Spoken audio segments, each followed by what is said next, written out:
everyone, this video tutorial is for the Brie Mini Messenger Bag by KMGhandmade. This bag has many features. It's a great bag.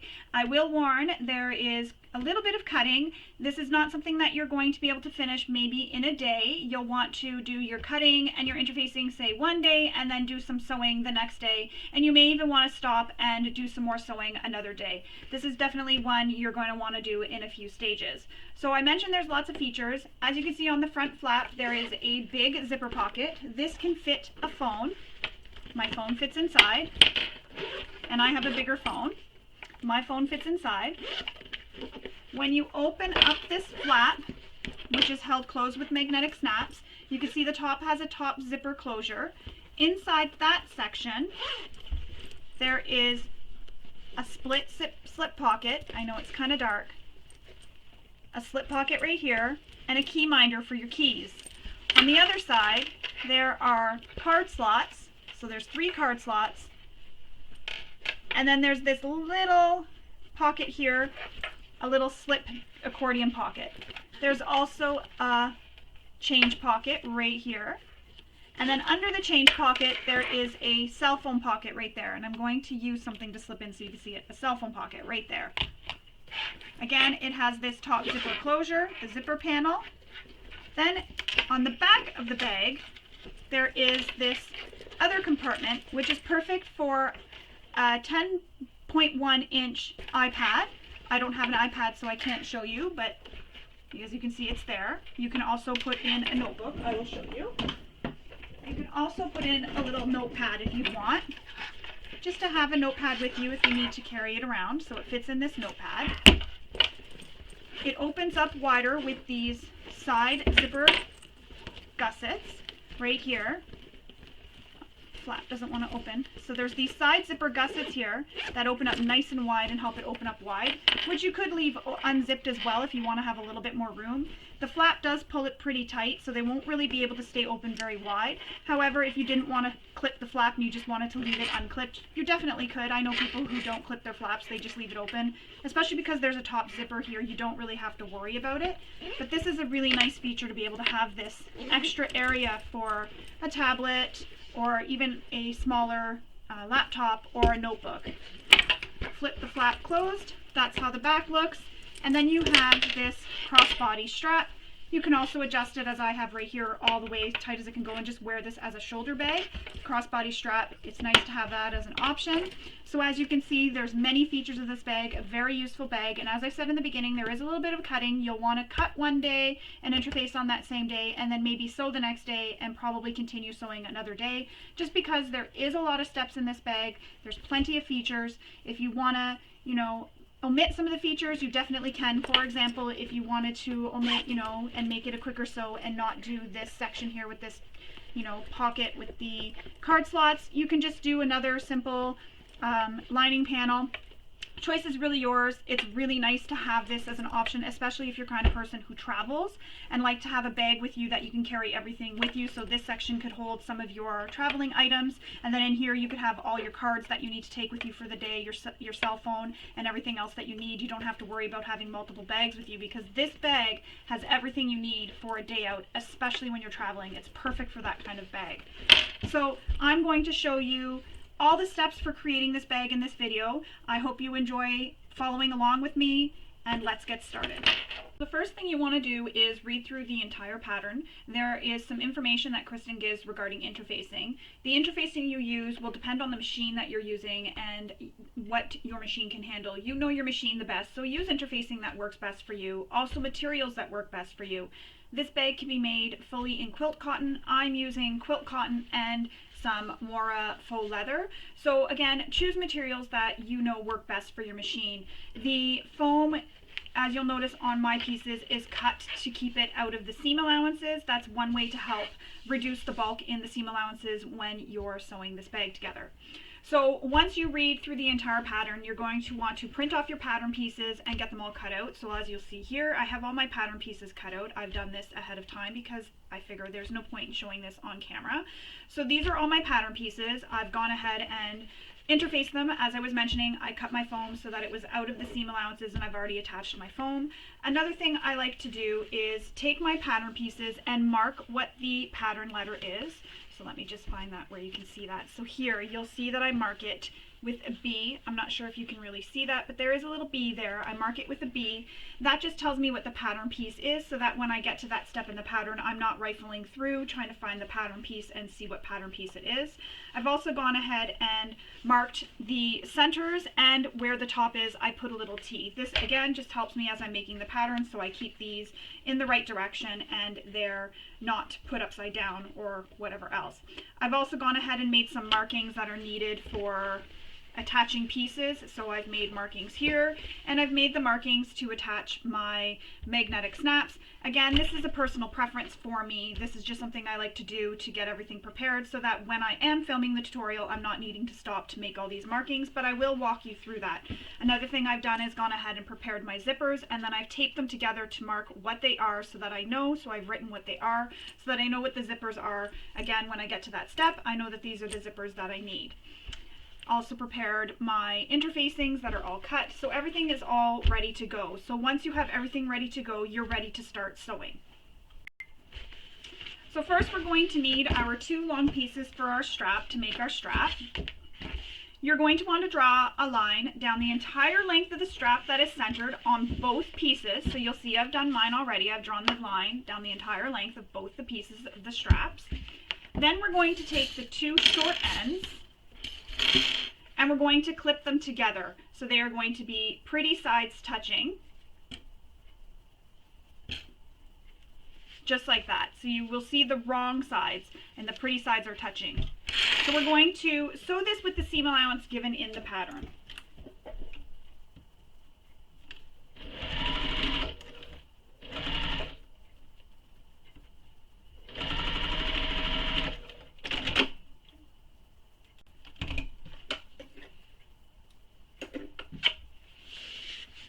Once you have that, you're then going to make sure these are right sides facing all the way down. So you want to make sure they're right sides together, because now we're going to sew the other short end together.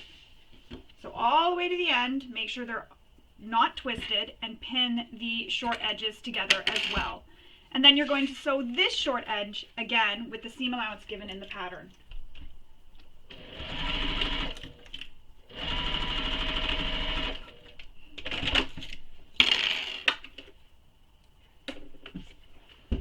There we go. I have both my ends sewn together.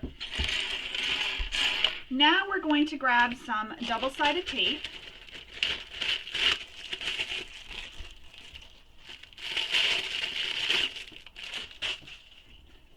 And we're going to place some tape down the entire length of the strap. If you have a thicker piece of double-sided tape, I'm using a 1/4 inch. If you have a thicker piece, so like a 1/2 inch, you can just apply it right down the center of the line, right on the line. However, I don't, so I'm going to place a piece of double-sided tape on both sides of the center line, and I'm going to do this all the way through. Another little thing I like to do, I'm going to show you, is I take a small piece of the double-sided tape, and where we sewed this seam here, I like to add a piece of tape there, because I can't press this faux leather with the iron to press it flat. So I take the piece of double-sided tape, put it on that little seam, and that helps hold it down so it's nice and flat when I go to sew it. So I do that on both sides.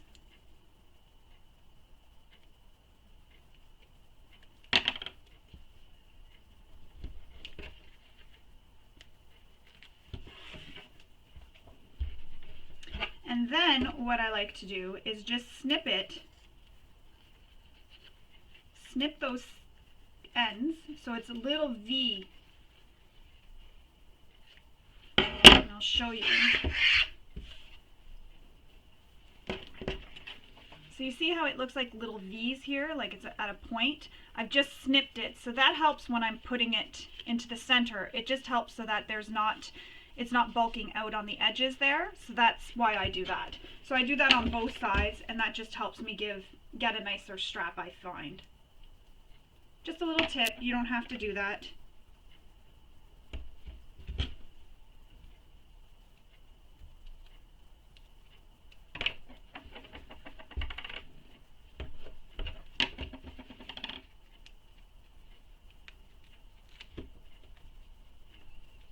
So again, I'm just pressing that seam allowance down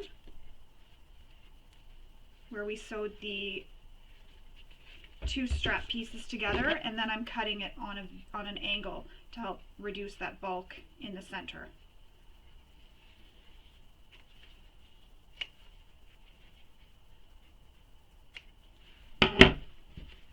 Just be careful when you're clipping that corner that you don't cut your stitches or cut the strap. There we go.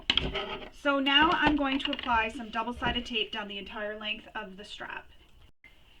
So now that I've placed the tape down the entire length of the strap, I'm going to remove the backing.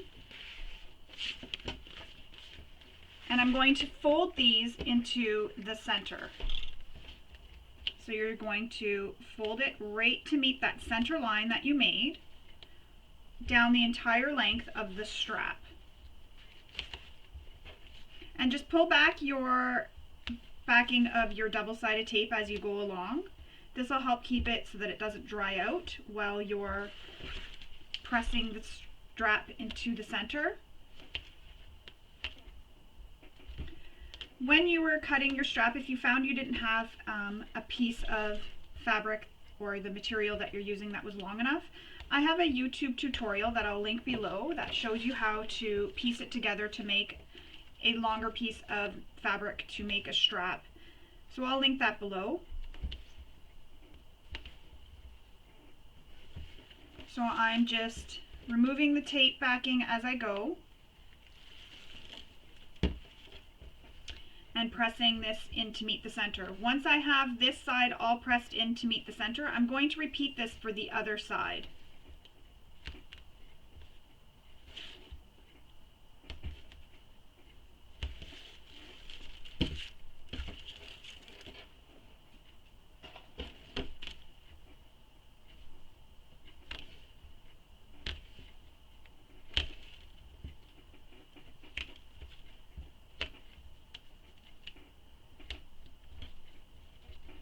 So here's where I was talking about when I trimmed my edges there.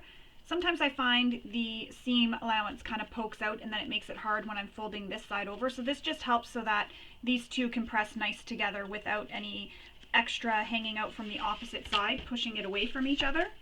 Hope that explanation makes sense. Helps reduce the bulk in that area a little bit.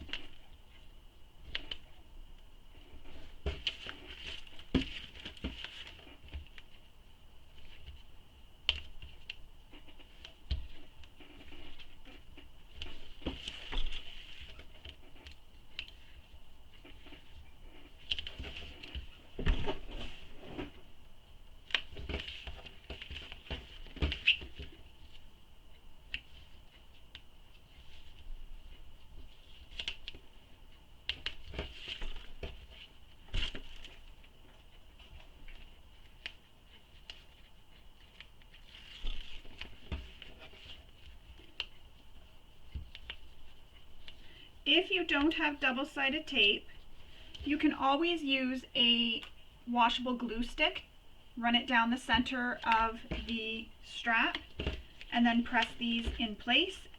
You can also just clip it in place too using your clips. So these here, you'll just place it along the edges, your clips, to help clip it in place. I like the double-sided tape option because it prevents my strap from shifting on me while I'm sewing it.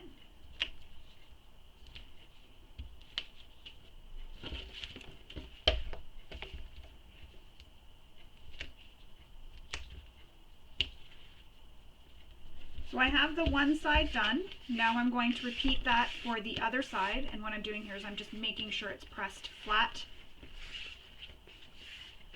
stuck to the tape.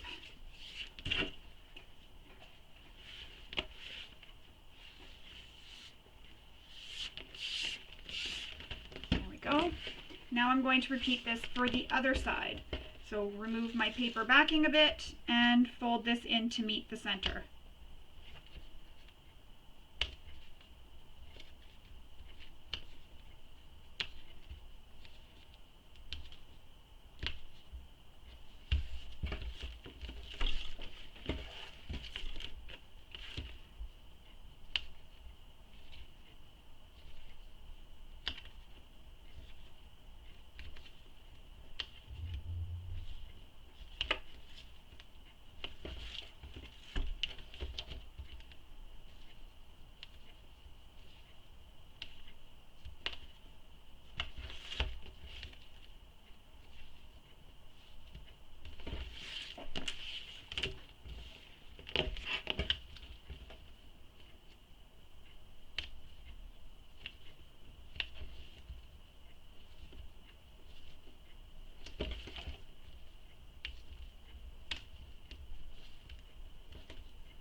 I find the backing gets kind of long and gets in my way, so I rip it apart so that it's not so long and in my way, the backing of the tape. Another thing before I forget, if you do use a washable glue stick, you'll want it to dry before you sew your strap. This way here it won't gum up your needle. If you're using a material that you can press with an iron, you can go ahead and give it a press. So that'll help dry the glue and you don't have to wait for it to dry. But if you have to wait for it to dry, that's okay. You can move on to other steps in the bag while it's drying and then come back to finishing your strap.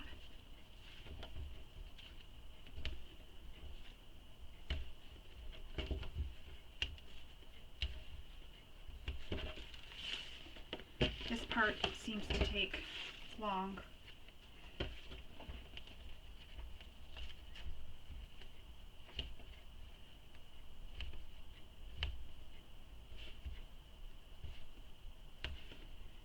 If you have another process that you use for making a double-sided strap, go ahead and do that too if you prefer to.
So I have a bunch of little threads that I'm just going to cut here. They're from the cotton strap.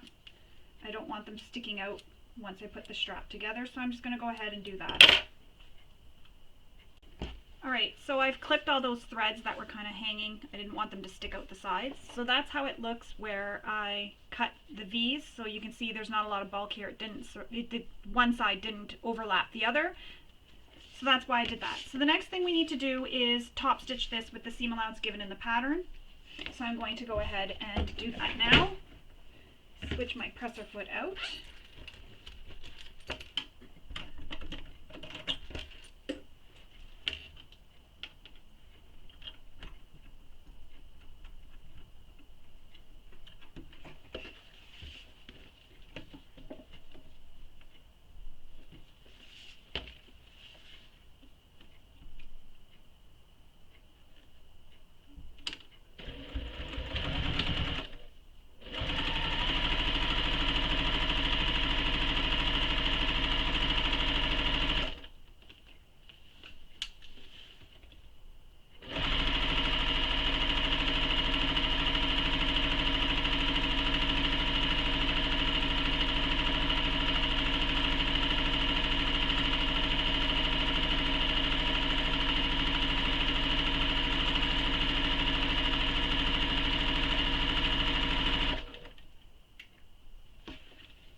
now my strap is stitched with the seam allowance given in the pattern. So now we need to add a piece of double-sided tape to one of the strips, so just 1/2. So I'm going to apply it to the half that I'm using faux leather.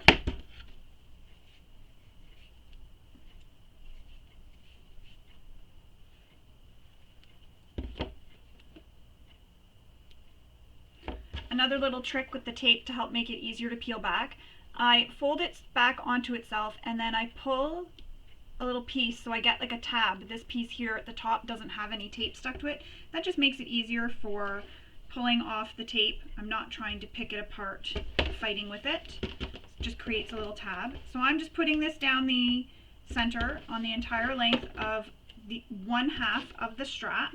So this piece that I'm putting it on is my piece that is my faux leather.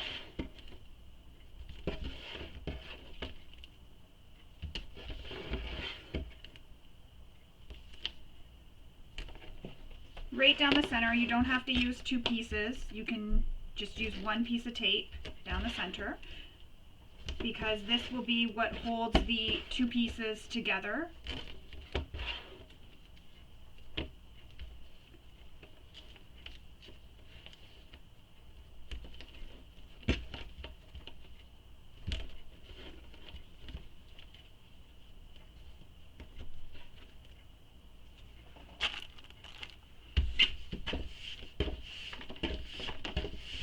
Okay, so don't move the backing just yet. She has instructions for if you want to add foam to the center of your strap. If you're not adding foam, you can go ahead and follow along, but if you're adding the foam, you want to go ahead and follow those instructions.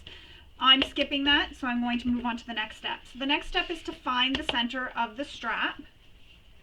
So I'm going to put these together, and I'm just going to line up my side seams where I attached the strap.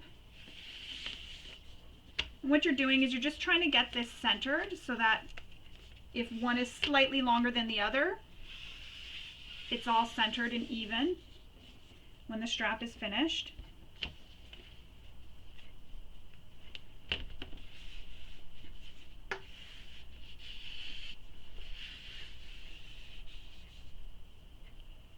Mine's actually good, so I'm going to go ahead and remove my tape. If you didn't have it and you had one that was shorter than the other, you can decide which way you want it when we go to finish the strap. But what you do if one is shorter than the other, you'll then find the center of both those pieces. So make sure that you have the same amount showing if you used a 2-tone strap, same amount showing on each side, and then mark the centers and you'll clip the centers together. Then remove the tape and you'll tape them together. So you'll start with the one end, remove the tape, tape it together, and then tape it together. That way there, just make sure everything's centered and you don't have one side showing like this, and so see how one side shows more and then another side where it's, you know, nice and flat and even. So you just want to have it look the same on both ends of the strap.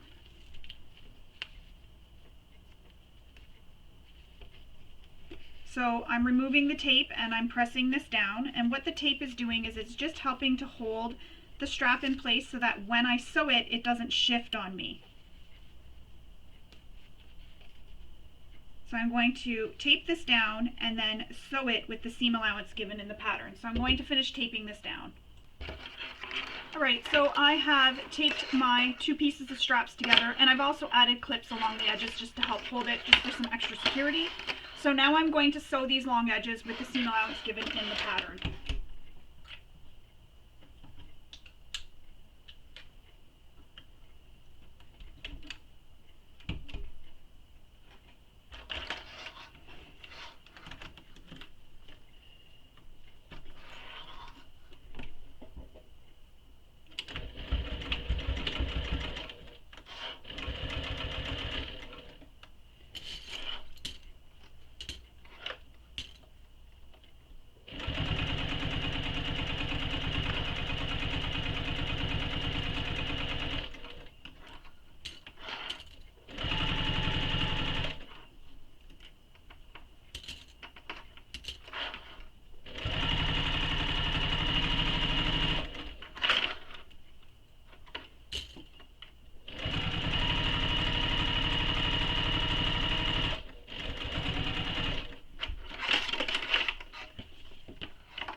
Another tip to prevent your strap from getting twisted, the side you started top stitching on, repeat that on the other side. So start top stitching on the same side. So you're going to be top stitching on the right side on one way and then on the back side on the other way.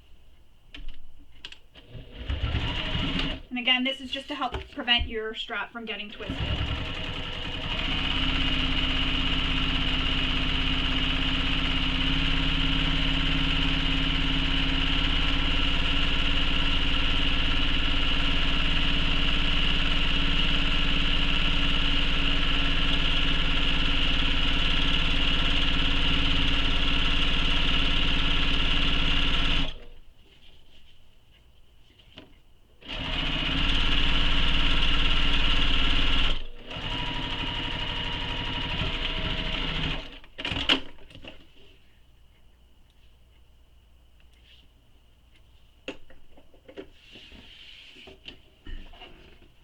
And there you have it, your strap is all top stitched. So now we need to attach our hardware. So you need your slider.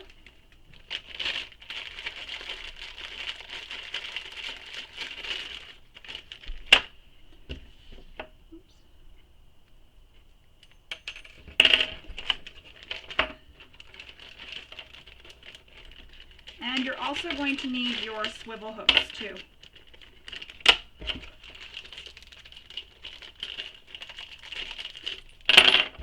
First thing you're going to do is slide the slider onto the strap. So push the bar so it's against one side of the slider, so just like that. Slip your strap into that. Then what I like to do once I've done that, and you also want to choose which side is going to be the side that shows or the side that is under. So the side that shows, I'm going to have it as this. This is the top of my strap and this is the bottom of my strap. So again, slider with the middle bar, if your middle bar can adjust, press down, slide your strap up through, push the middle bar against the strap, and then put the strap back down so it goes over the bar just like that.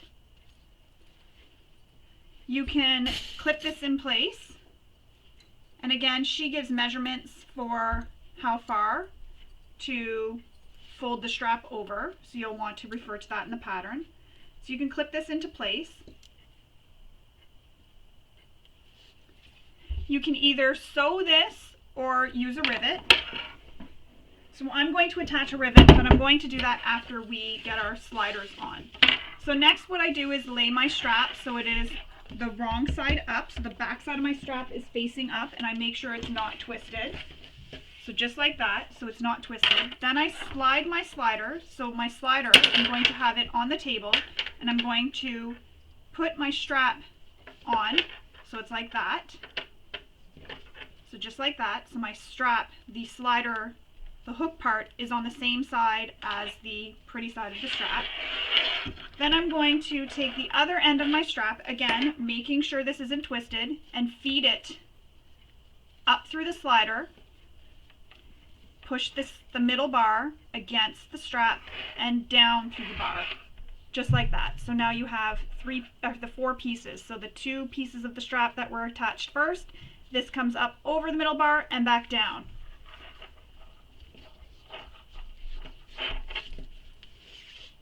I'm just adjusting this to give me a bit more length.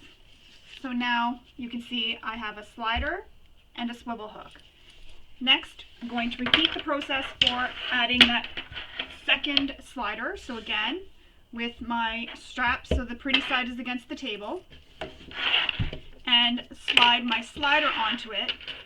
So there's my slider, and I'm going to put the strap up just like that. And I'm going to clip it in place.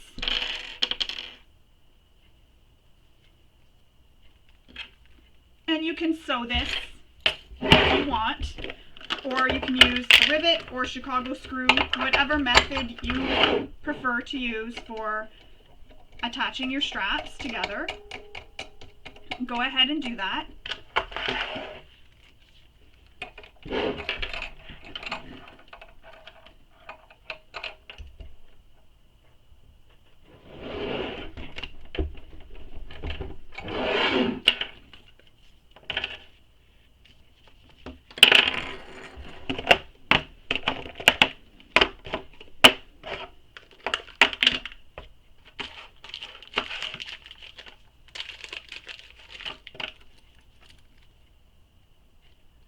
If you are using cotton, all cotton for your strap, you'll want to use some fray stop or fray check on it just to prevent it from fraying.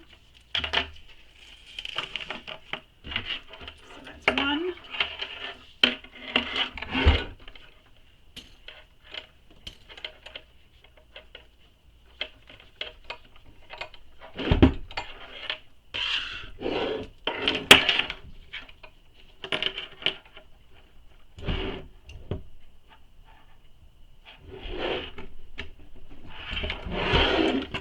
And you don't have to wait like I did to install the rivets. I just like to wait because I'm punching holes, and that way there I don't have to change out my dies so much. So I just punch the holes at the same time and then change the dies and then attach the rivets and punch them together or press them together.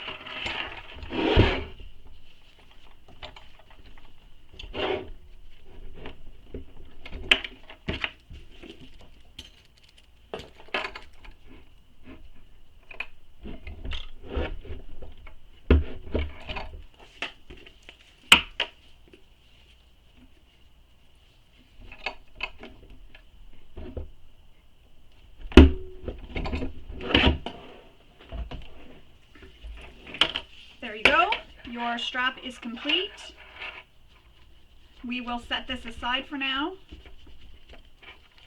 I'm just going to adjust it just so you can see how it looks. So there it is. I have my slider, my swivel hook, and the other swivel hook attached. So we're going to set this aside for now, and we'll move on. Next, we're going to do the exterior gusset assembly. So you need your strap connectors, pieces F, you need piece E, and piece D. First thing we're going to work on is our strap connectors. So you want to make a line down the center of both the strap connectors and then fold your strap connector in to meet that center line.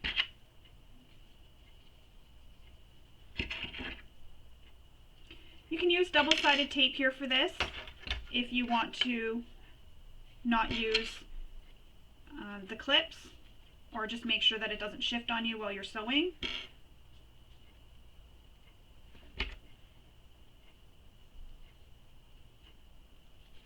So just like that, that's how it's going to look. So you'll want to do this for both.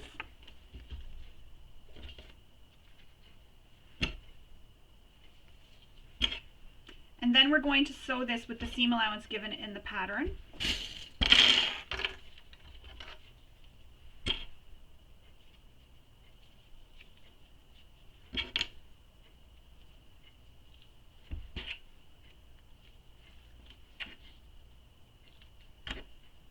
There we go. So now I'm going to sew this with the seam allowance given in the pattern.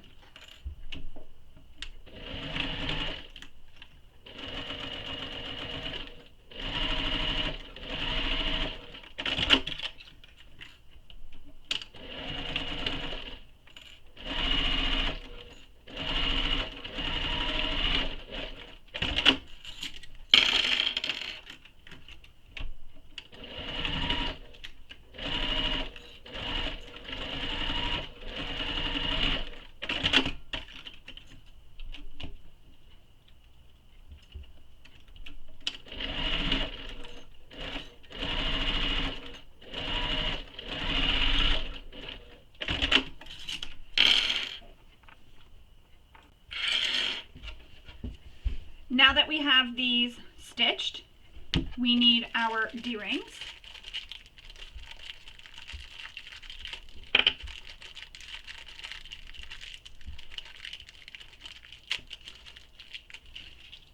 We're going to fold our strap connector in half and then slide the D-ring to meet that center fold. So you'll slide the D-ring on to meet that center fold. And then I just like to place a clip at the bottom so it'll look just like that. And then I'll place a clip just here to help hold it in place. Repeat that for the other strap connector.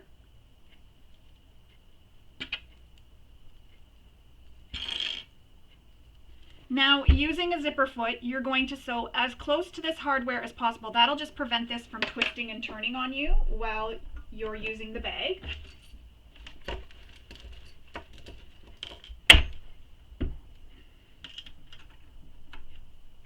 So we're going to sew as close to the hardware as we can.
So once you have that sewn, you can also baste the bottom edge together.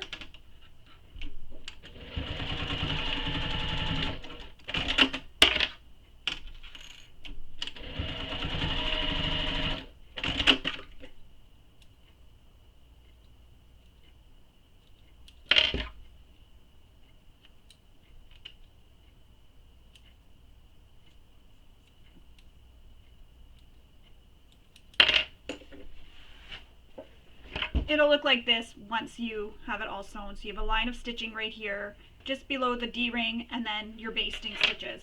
And that just helps prevent this from shifting while you're stitching it. So now you need to take your gusset D piece, and you need to find the center. So I'm just going to fold this on the short edge, and I'm going to make a mark where the center is. And I'm going to do this on both sides. I am using a pencil here.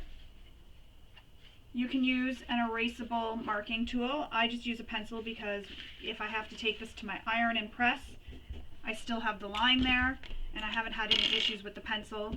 I don't always make it very dark, but I did here so that you can see that I've made the center mark.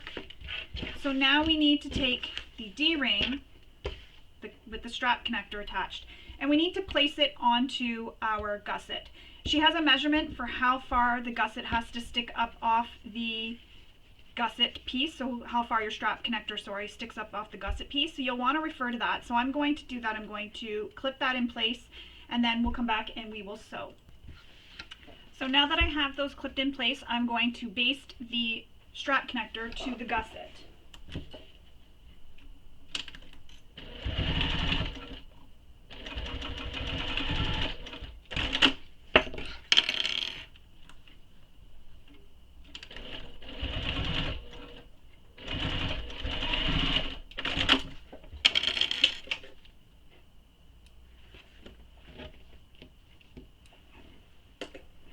Next we need our E pieces, and we're going to place this so it is right sides together with the bottom gusset, so piece D.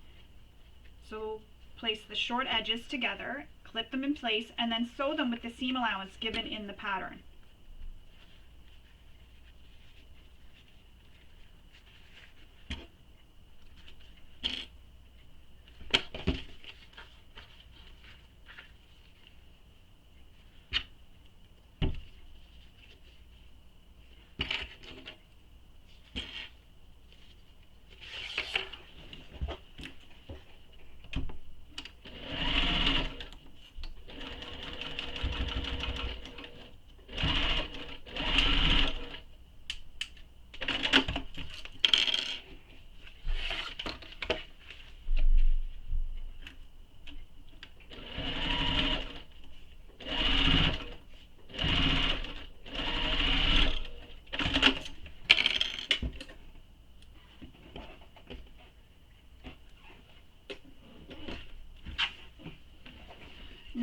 going to press this so that the strap and the top piece we just attached, so the top gusset accent, are pressed down towards the D panel. If you're using a material that you can't press with an iron, you'll just finger press it. Then we'll take this to our machine and we'll top stitch this seam. So again, the strap connector is going down towards this bottom gusset. That's how you want the strap be facing when you're pressing it.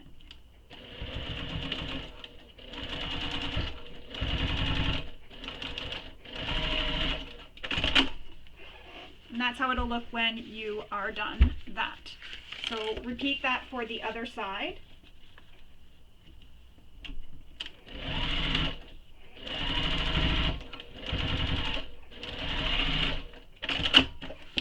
And there is an option to add rivets, so I'm going to go ahead and add a rivet here.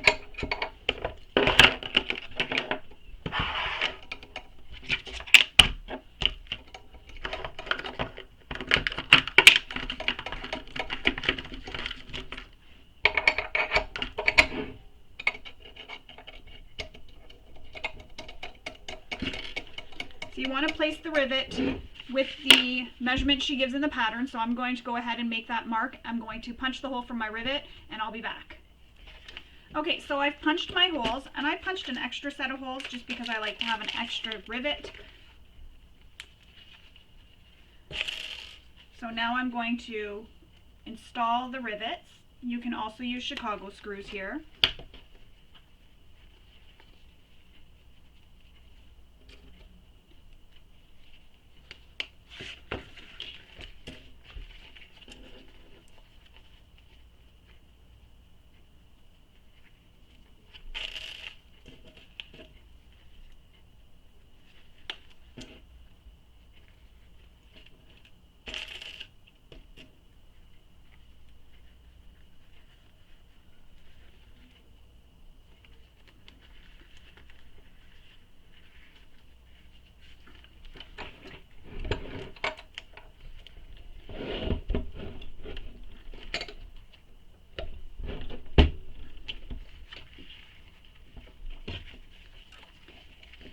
And if you want to add some extra stability, you can put some Peltex or foam in behind these. It's also helpful if your posts are too long. That'll add some extra width so that the post isn't too long. It'll take up that extra space.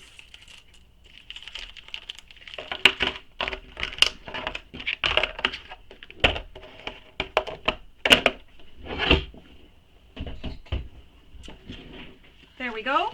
I've got my rivets installed, my strap connector installed. Now we need to find the center of this gusset piece. So I'm going to do that just by simply folding it in half.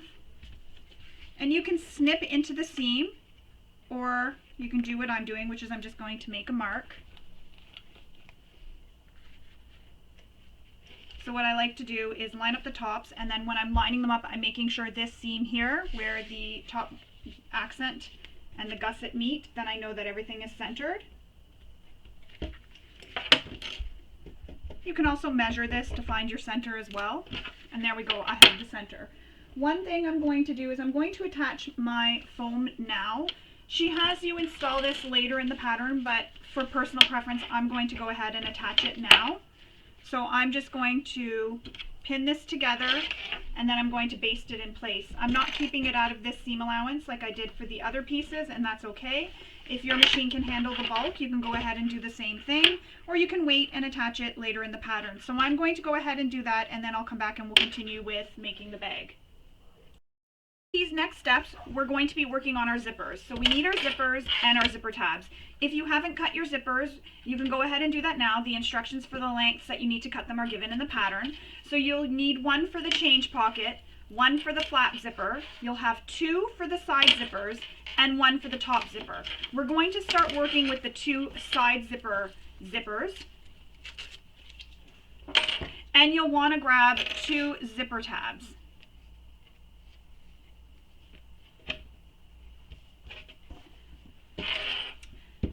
First thing we're going to do is place our zipper tabs onto our zipper so that it is zipper tab, right side against the right side of the zipper, so against the right side of the teeth.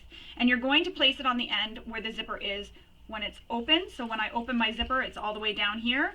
That's where you want to place it. You're going to center that, clip it in place.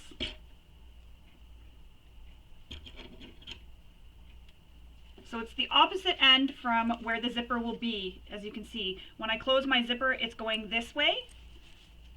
So my tab is down here. So that's where you want it to be. You can put both zipper tabs on both the zipper tape right now. You can clip them there. And then you're going to sew this with the seam allowance given in the pattern.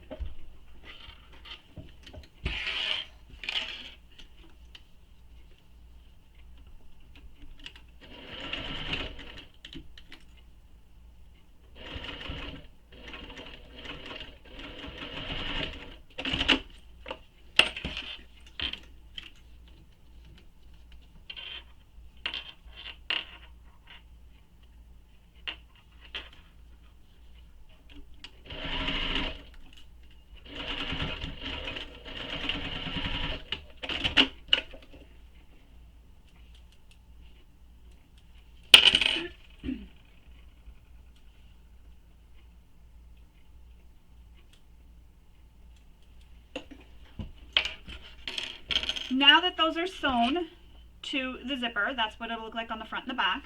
So this is the front, this is the back. You'll take your zipper tab, you'll flip it, just like that. So you'll fold it. Then you'll fold this back.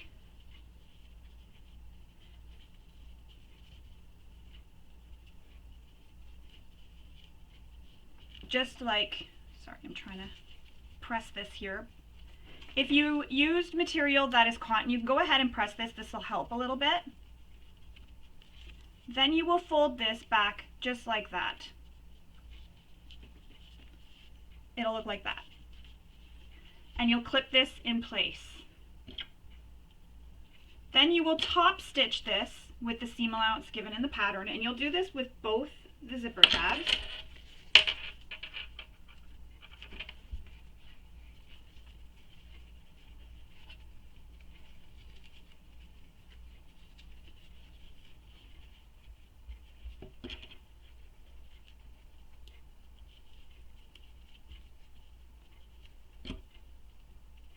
Just like that.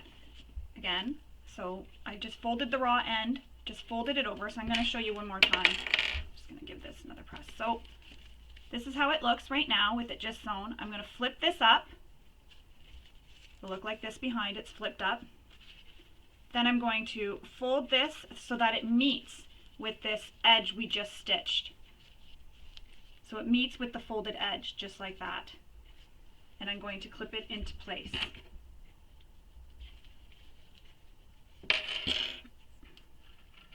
And now I'm going to top stitch this here.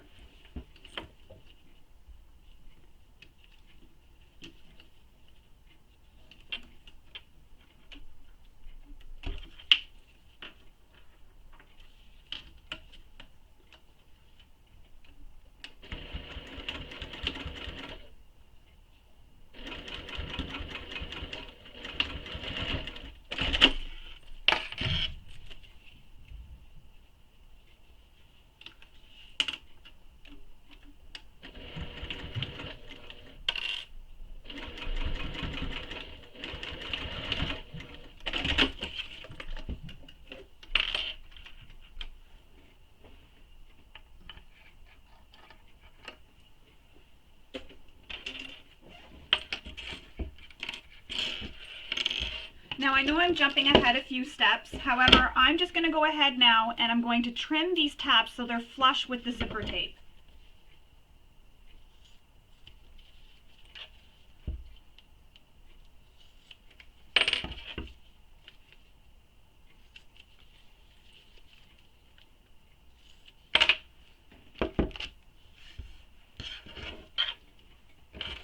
And that is how they will look once you have your zipper tabs attached, front and back.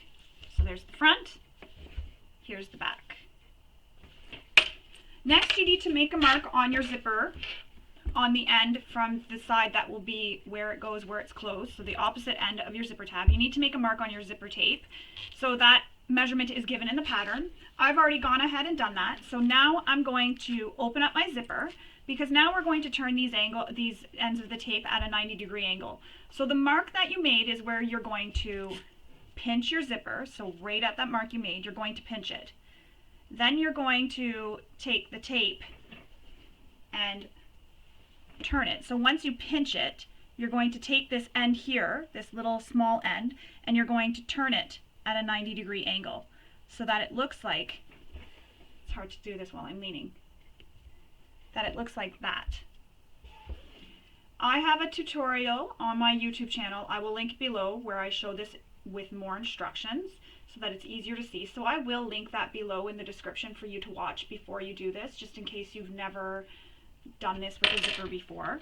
So once I have that turned at a 90-degree angle, I just like to insert a pin just to hold it.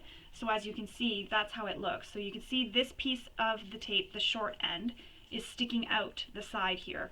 So again, one more time, I'm going to pinch it at the line that I made. So I made my line, I'm pinching it down at the line I made, just like that. I've pinched it. So you can see. Then, because this is pinched, I'm going to take the tape, the shorter end, and I'm going to turn it, just like that. So you can see it's sticking out. So it goes like this and like this. And what this does is this helps create a zipper stop, so that the zipper, when you zip it, the zipper pull doesn't come off your zipper. Oops. See how it stops the zipper from coming off the zipper tape? So now once you have those turned like that, you just want to add some stitches just to tack this so that you don't have to keep the pins in. So we're going to add some stitches just along this edge here. We're going to add some stitches. But first, before you stitch, go ahead and do this with the second zipper tape. Again, the mark that you're pinching it at, the measurement is given in the pattern, so you'll want to refer to that. You'll go ahead and pinch, and I just use a pin to hold it in place.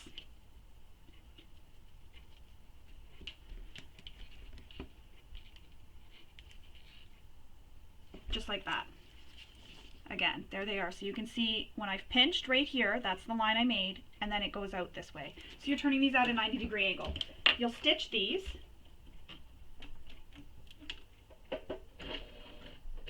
And I just go really slow because I don't remove my needle or my pin until I've stitched past it, just to make sure that the zipper doesn't shift on me.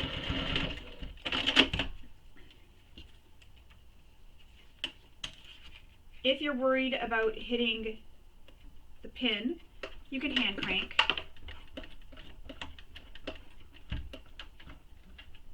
This way here, you can get right past it.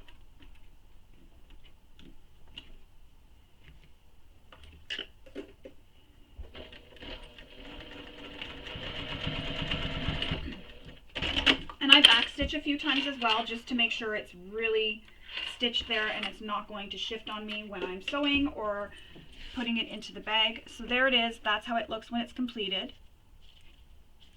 That's the back side. That's how it looks. So you can see that it went up. I'm trying to do it so you can see the light. You can see here where it turns and it goes over. And that's what you'll want it to look like. So stitch the second one to hold those in place.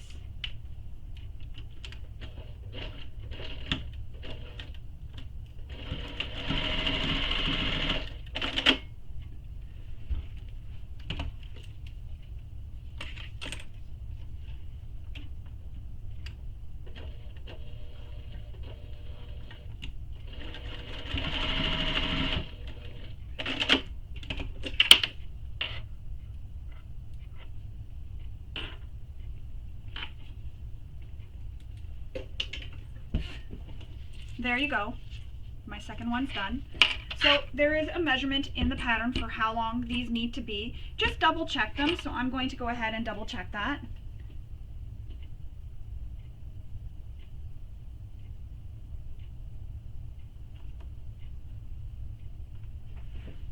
So I've gone ahead and double checked it. And there we go. That's how they look. So once you double check it, you can go ahead and put these to the side, and we'll move on to the next zipper to work on. The next zipper we need is the, just gonna check, the flap zipper. So with this zipper, you need some zipper tabs. We're going to place the 2 zipper tabs so that they are right sides together with the zipper tape on both ends.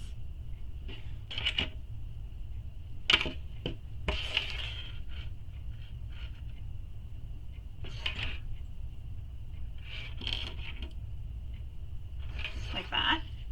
Once you have those on both ends, clipped on both ends, you'll want to sew this with the seam allowance given in the pattern. So I'm going to go ahead and do that.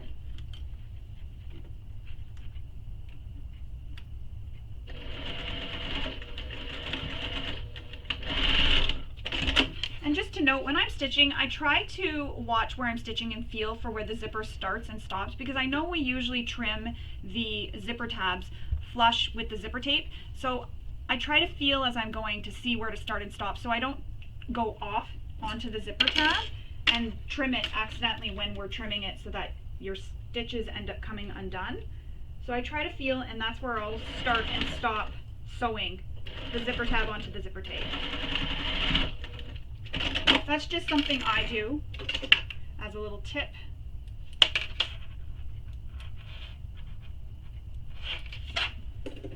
I'm also a crazy backstitcher, so I backstitch a lot just to really make sure my stitches are locked in too. So once you have these stitched, you'll go ahead and fold these back. If you've used material like I have, like quilt cotton, you can go ahead and press it with your iron, but I'm just finger pressing it like that for now. And there we go, that's what it'll look like. We're then going to top stitch this with the seam allowance given in the pattern. And again, I start and stop right where the zipper starts and ends, so that my stitches don't get clipped off when I'm trimming this flush with the zipper.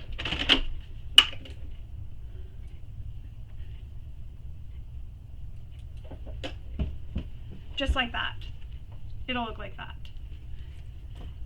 Next, we need to grab our top zipper. And again, if you don't have these cut, there are the measurements given in the pattern for what lengths these are being cut at. So you'll want to refer to that. So now that we have that top zipper, now what we're going to do is the same thing we did with the side zippers. Oops. With the side zippers, and we're going to fold these edges where the zipper is when it's closed, the zipper pull is when it's closed. We're going to turn them at a 90-degree angle just like we did. But first what I want to do is I want to make a bar tack here so that when I'm moving my zipper around, it doesn't come off the end of the zipper tape. So I'm going to do that now. And doing that, all I did was I just stitched back and forth over it a few times. And that just prevents the zipper pull from coming off the zipper tape. So now I can proceed with my zipper, turning the end at a 90-degree angle.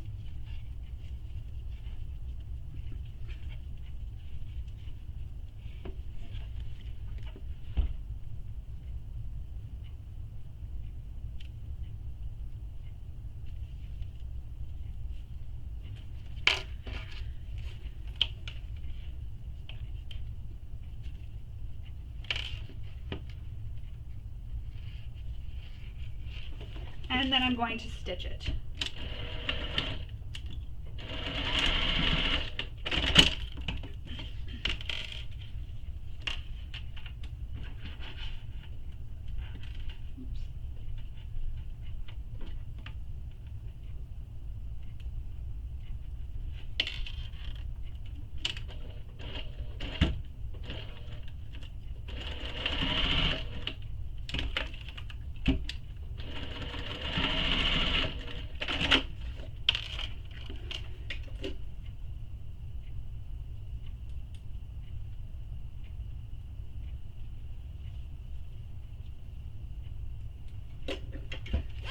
And there we go, just like that.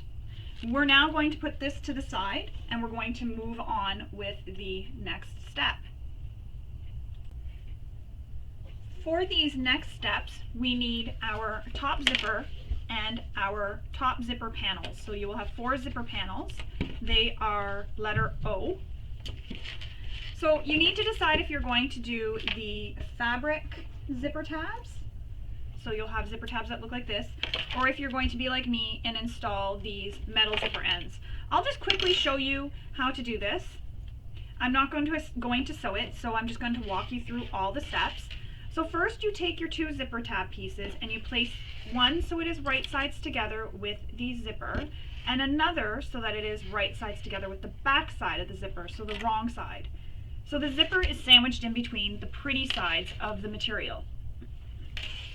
Once you have that done, you're going to want to sew this as she instructs in the pattern where to start and stop. So you'll sew up one side across the top and back down. And there's measurements for where to start and stop, so you want to keep that in mind when you're sewing. So make sure you make the marks of where to start and stop on the zipper tab. Once you have that sewn, you're then going to take this, and I know mine will have raw edges, but yours won't because you'll have sewn, and you'll only sew as close as you can to the zipper tape. Don't sew on the zipper tape when you're sewing up the sides. Just sewing on the zipper tape when you're sewing across the top here. You're then going to take it and pull the zipper tab up and the zipper out, and it'll look like this. Again, these sides will be finished because they'll be tucked in. Once you do that, you'll use a turning tool and poke out your corners and get that all done. Then you'll have this end that was folded over. You'll tuck it in so that it'll look like this. Oops. It's hard because there's a clip there now and it doesn't want to cooperate. So it'll look like this. You'll have the ends folded. It'll look like this. There'll be no raw ends on the top, and then you'll top stitch that. So that's how you make that tab. Again, the 2 zipper tabs are right sides together with this zipper in between, sandwiched in between. So one zipper tab right side together with the wrong side of the zipper, one zipper tab right side together with the right side of the zipper. You'll sew up one side, across, and back down, keeping in mind that there is a starting and stopping point, so you need to take that and make the mark and start and stop there. Once you have that done, you'll turn the tab and pull the zipper so that it comes out and the zipper tab ends up being right sides out. And then you'll turn your raw edges at the top here down and in, and you'll top stitch this. Really quick and easy zipper tab that gives a really nice zipper tab look. However, I'm going to use hardware, but that's an option if you don't have this hardware. For that zipper tab, you can also use the material if you used an accent material like I did, and I'm trying to find a piece. Oh, I had it on my zipper tab. You can make it so that you have a zipper tab with vinyl or faux leather or cork. And you can also, if you prefer, make your zipper tabs the same way we made these zipper tabs on the side zippers. You can also make the zipper tab that way as well if you prefer. Really, the preference is yours. It's just keep in mind, if you're going to make it this way, you will have one side that has a raw edge, and because this is not in a finished part of the bag, it will get seen. But if you used a material like cork, faux leather, or vinyl, the raw edge won't fray and it'll be okay. And you can also add some edge paint or anything like that to the edge so that it doesn't fray and it'll look nice. So here's my metal zipper end. First thing I like to do is fold my zipper tape so that they are under the zipper teeth. And then I just use a clip to help hold it in place just like that. I use some Beacon 3-in-1 glue inside. This is not my open glue, excuse me for a moment. I hope this is the open one. Yes, it is. Okay, so now that I have my open glue, Beacon 3-in-1. There you go. I put a bit of glue inside.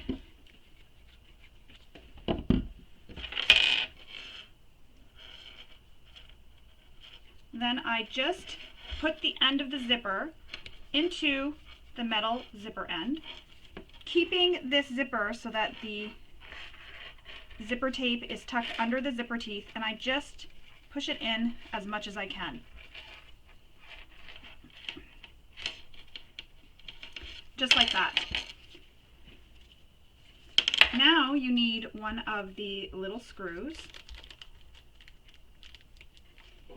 and your screwdriver.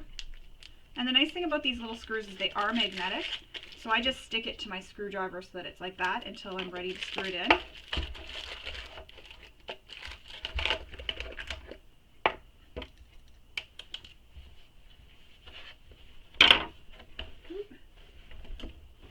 Excuse me, I need to find that now. Found it. I have one of these little magnetic wands, and that's what I just used just to find it, because the nice thing again is that these are magnetic, so they're easy to find. So now I have the screw on the end of my screwdriver. I'm going to keep this so that it is against the table, and I'm going to screw it in. And if you're finding that it's not screwing in really easy, you might want to pull the tape out of the metal zipper stop and try putting it in again. Or you could be putting the screw in on an angle, so just take the screw out and try again. Once you have it all screwed in, it'll look like that. And then you are done with that part of the zipper. Next, we're going to grab our zipper panels, and this is what they look like. This one's stuck together. You have to make some marks on the ends of the zipper panels. I've already gone ahead and done that, but the measurements are given in the instructions, so you'll want to refer to that and make those marks on the ends of your zipper panels on all 4 pieces. Once, I'm going to move this out of my way. Once you have those marked, you're going to align the open edge of the zipper with a measurement that she gives in the pattern on the right side. So I've made these marks on the wrong side. Now I need to make the mark on the right side opposite of this mark here. So I'm going to go ahead and do that, and I will come right back. Okay, so I made these marks on the end. I didn't do it on the lining because I'll know where to start and stop when I've stitched it. The one thing I forgot to do was, besides those marks, you also need to use some double-sided tape and press these in at those marks.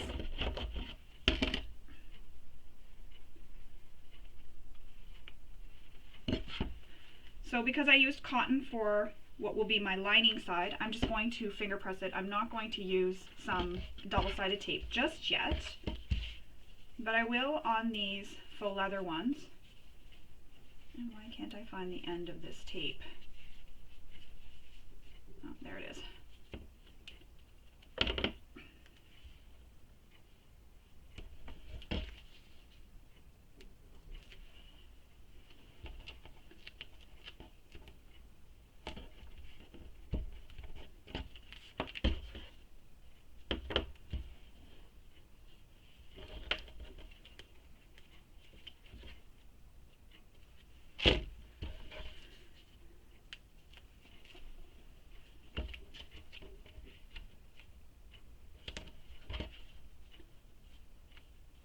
Just like that. So I've used some double-sided tape and I've put it on the ends. Back to where we were. Sorry about that. I've made the marks, and when I made the marks, I made it so that they meet in the middle where the zipper tape would be. So if my zipper tape was here, these marks meet where that zipper tape would be. So now we need to now we need to place the zipper, so the open, or the end of the zipper here that we folded under at a 90-degree angle. We need to place it so it lines up with that mark we made. You can go ahead and use double-sided tape here if you prefer. I'm just going to clip mine in place.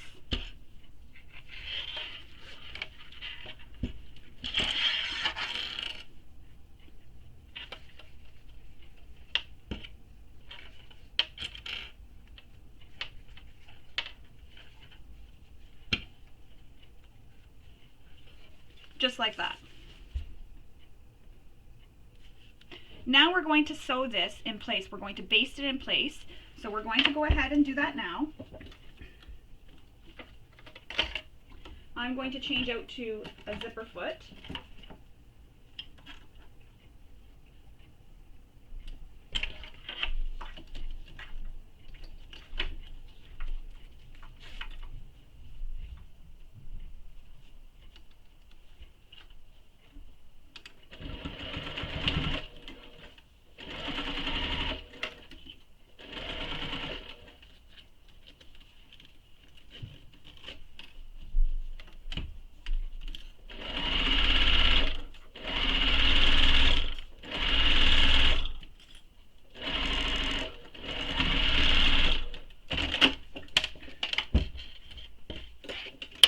Once that's basted in place, you'll then attach your lining zipper panel.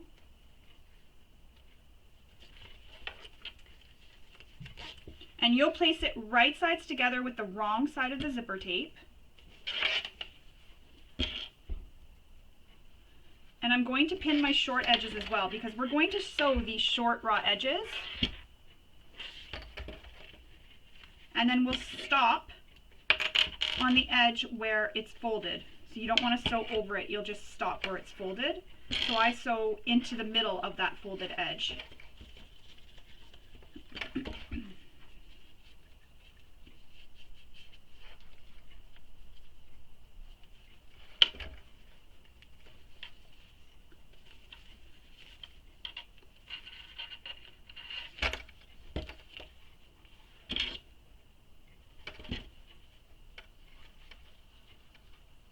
And another good thing about not using double-sided tape or anything on the lining side is sometimes it doesn't quite line up and I have to shimmy or shift my lining so that it matches up here. So that's another reason why I don't add double-sided tape to the lining side, just to help make sure that I get this all lined up nice and even. So what we're going to do is sew across the short edge, we're going to sew up this long edge, and then we're going to stop. And I stop halfway through where it's folded over here. So you'll do that and you'll sew it using the seam allowance given in the pattern.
That's how it's going to look. So I sewed, went down, and I stopped just partway through, halfway through this folded edge.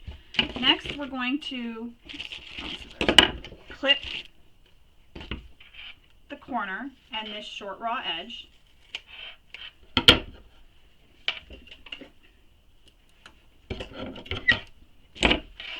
And then we're going to turn it so it is right sides out.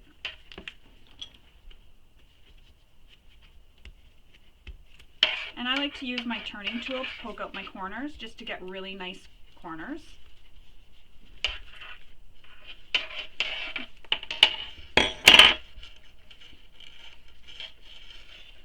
The next step is to top stitch, but I'm going to go ahead and attach my other exterior panel and lining zipper panel before I top stitch. So I'm going to go ahead and attach it and then I'll top stitch after. But for now, just to help keep it away from that edge, that side, and not get in my way, I'm just adding some clips, clipping the edges together, lining everything up and clipping it together. And then that way there, I can sew the other side on. Once I have the other side on, I'm going to press from the back side because I can't press on the right side. I'll press on the back side and that'll get it nicely pressed for me so that I can top stitch. So I'm just going to repeat all the steps, lining up this edge where the zipper is turned at a 90-degree angle with that mark we made previously.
Again, I'm now placing my lining so that it is right sides together with the wrong side of the zipper. And then I'm going to sew this with the seam allowance given in the pattern. Oops. Again, starting on the short end, sew up across that, down the long edge, and stop when I'm about halfway through that folded edge.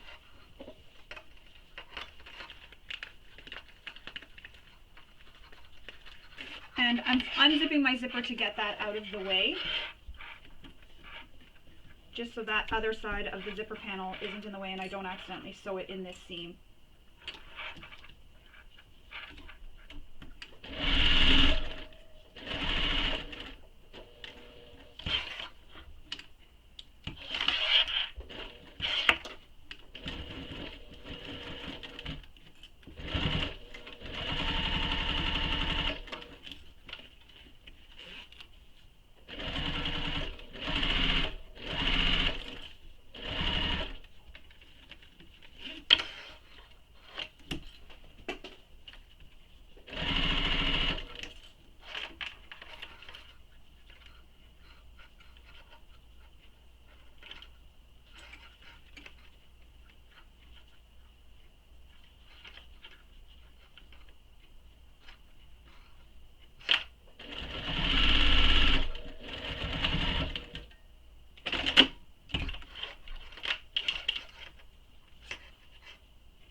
Same thing, I'm going to trim those corners, turn this right side out,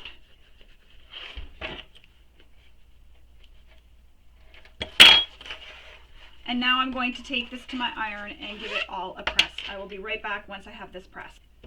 Alright, so I gave it a press from the wrong side because I have a faux leather on the exterior. I've pressed it. I've also placed some clips to help hold it. Now I'm going to top stitch this whole thing. So I'm going to top stitch each side.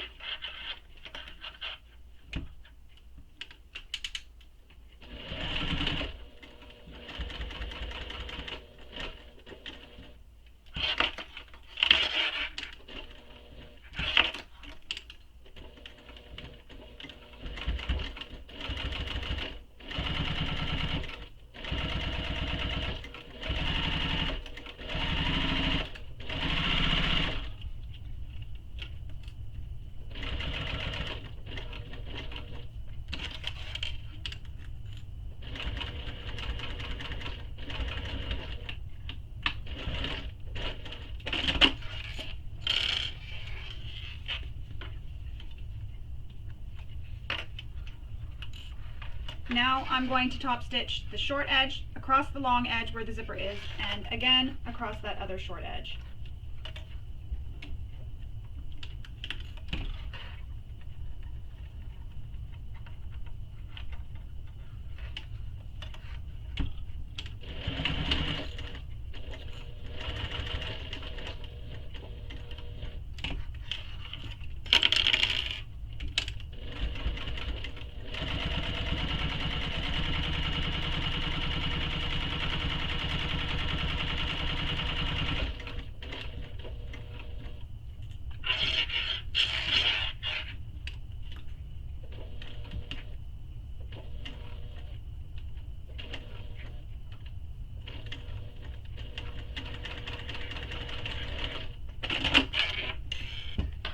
There we go, I am all top stitched. I can remove these clips.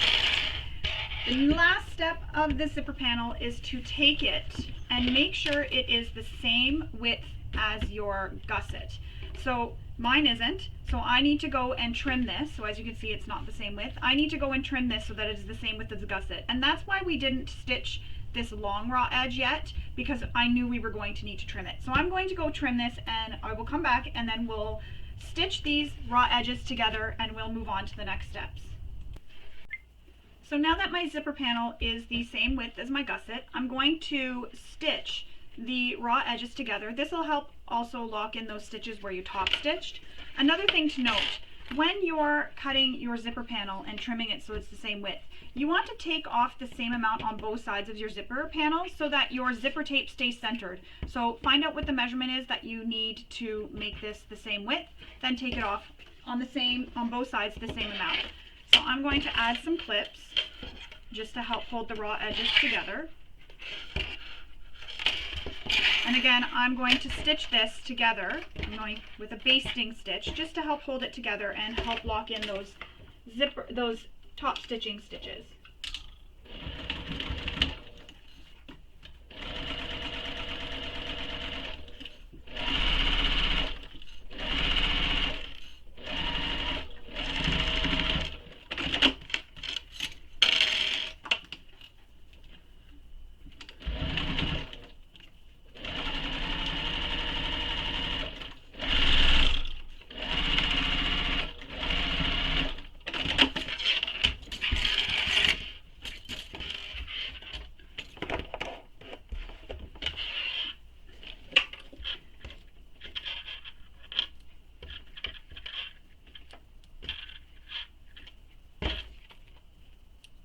I also like to trim off any threads that have happened, any loose threads from the material or anything else, just to kind of make it nice and clean. And that's how it'll look once it is all done. Next, we're going to make our zipper side gussets. So you need your zipper side gusset pieces, that's P1, and your Peltex or Decaville Heavy, which is what I'm using here is Decaville Heavy. In the pattern, there are instructions for a line to make and where to press, so you'll want to refer to that to press these down. You can either press it with your iron or use some double-sided tape to help hold it in place. I've just gone ahead and pressed it with my iron so it looks like that. Next, we're going to take two of the pieces and place them so they are right sides together along the long edge, and we are going to clip them in place. So you want to line up the long edges and then at the top short edges. And you're going to clip both sides together.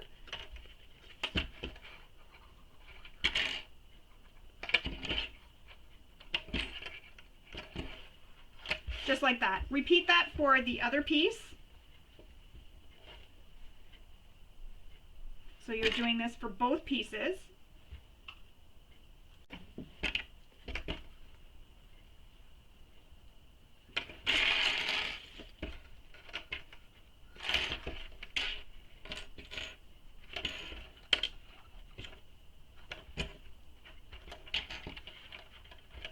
And now I'm going to sew these with the seam allowance given in the pattern. And I'm going to sew both long edges.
Next, we're going to take these and we're going to turn them right side out. Oh, first, sorry, you want to press these seams. So you want to press the seam allowance.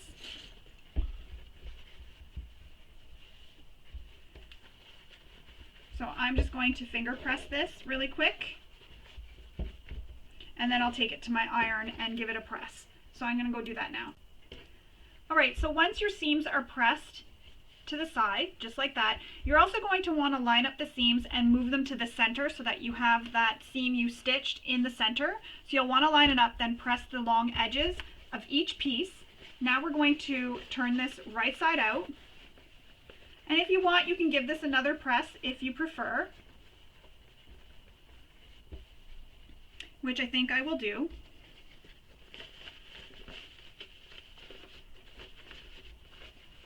just to help make sure it stays nice and flat for me. So I'm going to go back to my iron and I'm going to give this another press on that same seam. So again, lining up that seam, the center seams, and then press along the edges. So I'll be back.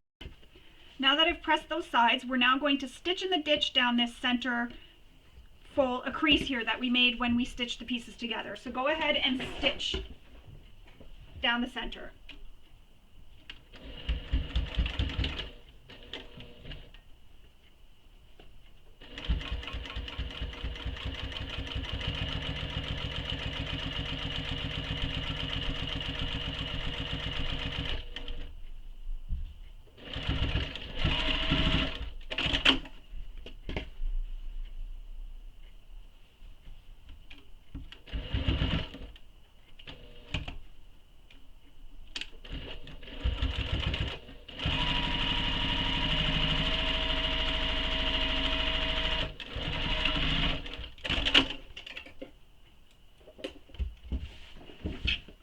Now we're going to take our pieces of interfacing. So if you've used Peltex, it'll be Peltex. If you use Decoville, it'll be Decoville. And we're going to insert these as close to the center as we can.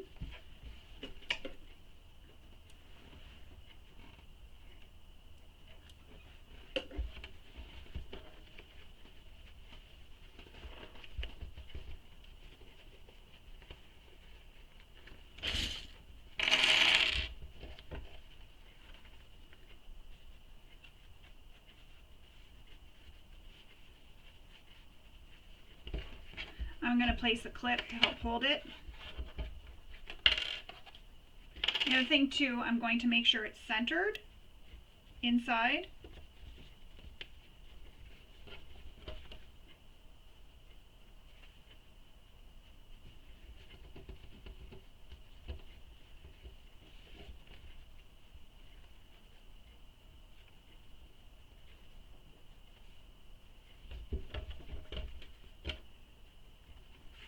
And I'm just placing a clip to help hold it in place. And you'll do that with all 4 pieces. Insert them into the center, close to that center line.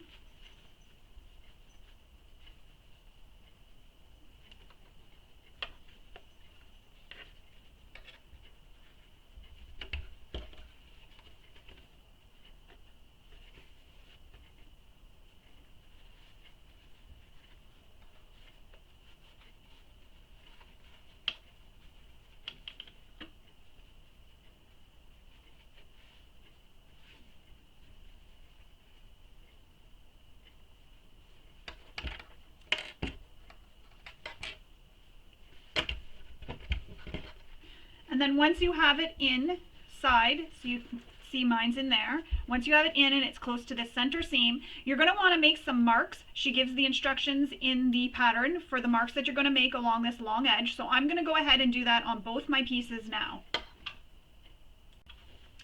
Now that I've made my marks on both long edges on both pieces, I'm going to go ahead and top stitch these short edges. And she has a start and stop from the edge, a certain measurement, so you need to refer to the pattern where you're starting and stopping so that you don't stitch right to the edge. So I'm going to go ahead and top stitch these now.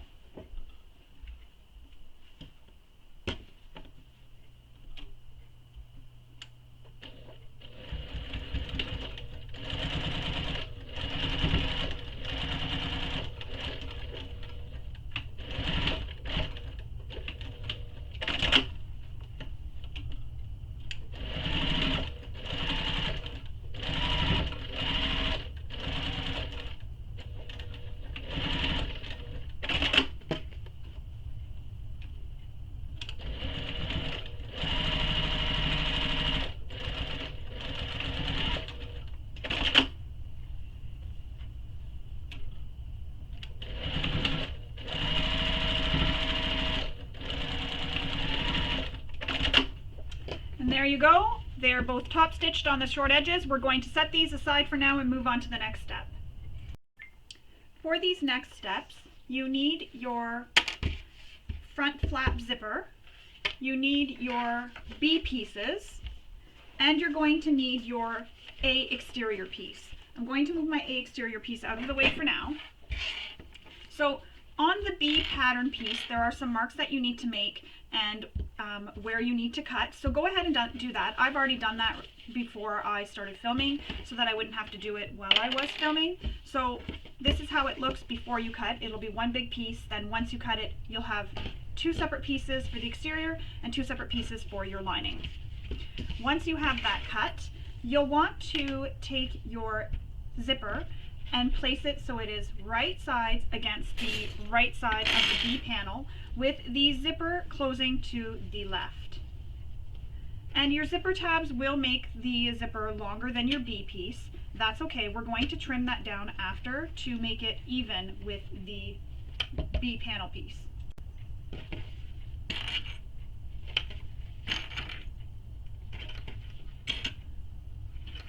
You can also use some double-sided tape to help hold this in place if you prefer, rather than using clips. Try to get this as centered as possible. If you want, you can make a mark. So I'll take this off, I'll show you. You can make a mark on your zipper by folding these together.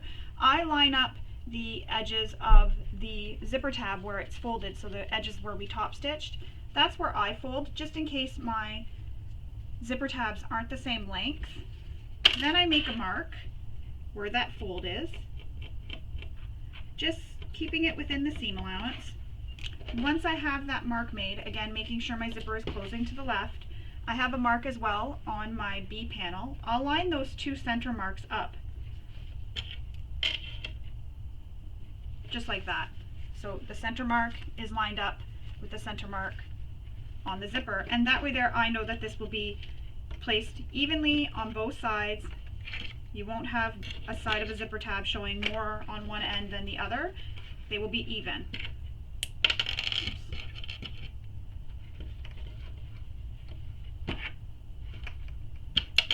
Then we're going to stitch this in place.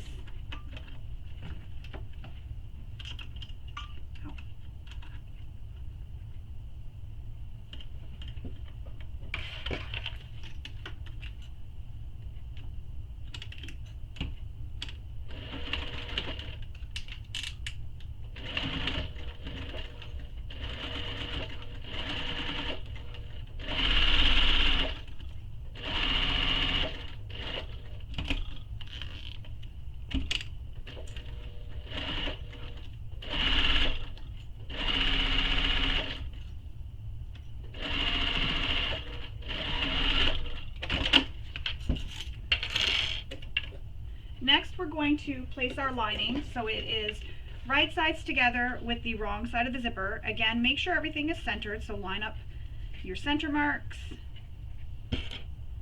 line up the edges, and then clip the rest of the way.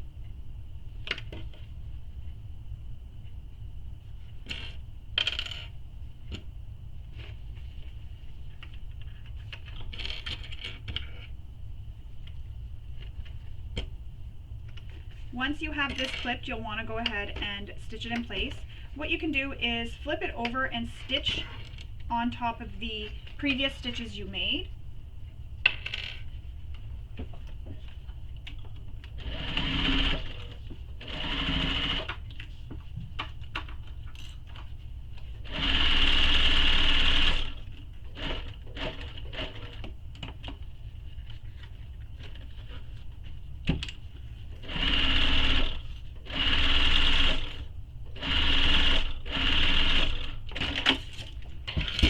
Now we're going to flip them so that they are wrong sides together, and we're going to press it. I'm going to press from the wrong side because I am using faux leather. So I'm going to go and press this, and then we will top stitch this edge.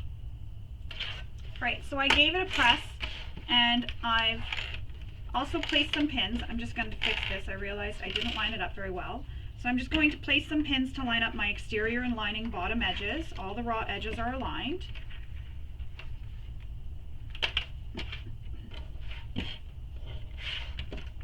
All the side edges as well. And then I'm going to top stitch this. So I'm going to top stitch on this edge here.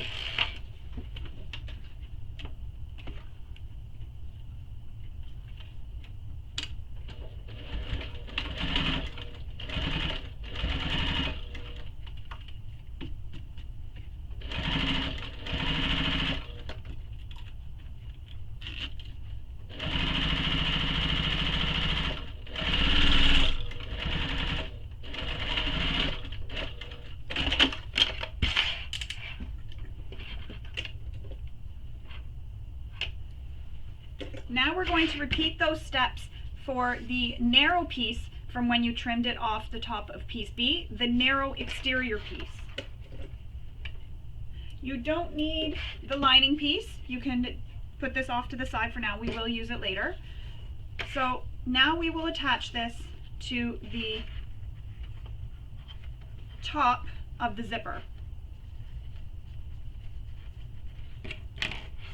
And I'm lining up the edges to keep everything straight. Again, you can use the center marks, but I'm lining up the edges to make sure everything's even.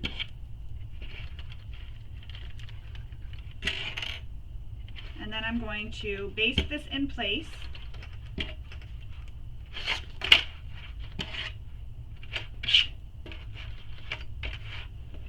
Switch out to my zipper foot again. And now I'm going to baste this in place.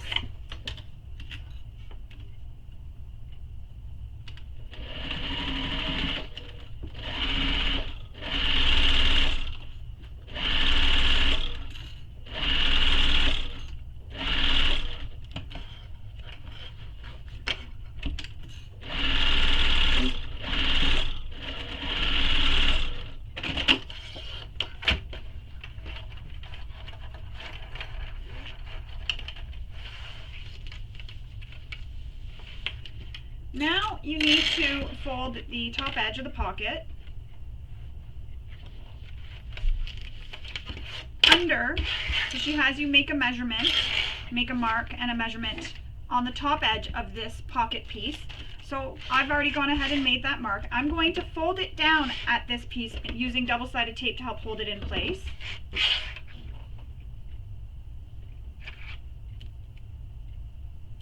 So I'm going to apply the double-sided tape along that top edge.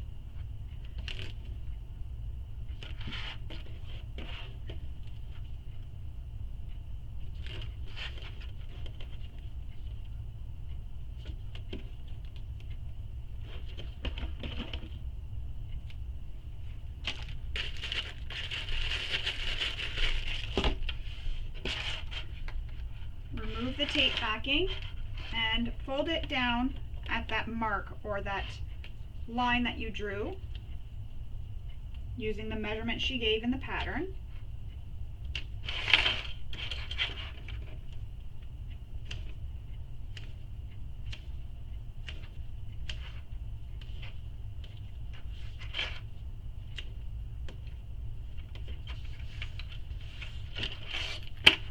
Then it'll look like that. You won't have a raw edge sticking up.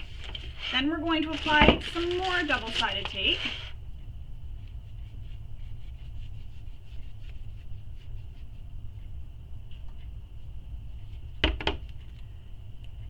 So we're going to apply the double-sided tape right along that edge we just folded.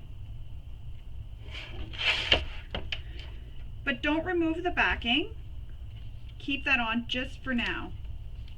And I'm not placing mine right against the edge, just because I don't want any of the double-sided tape, even though it's washable, but I don't want any of it showing on the finished bag, because I'm not going to wash this bag before it's given to whoever it's going to.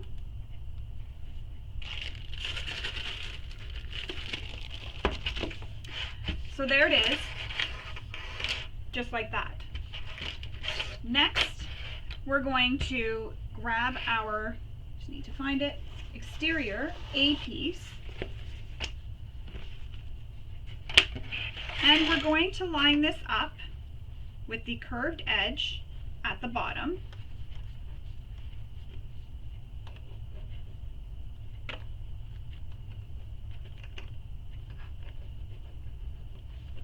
And I'm just clipping it in place.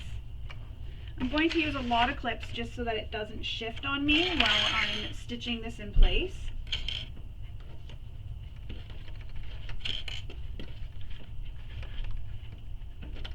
But you want to line up those curved edges with the curved edge of panel A.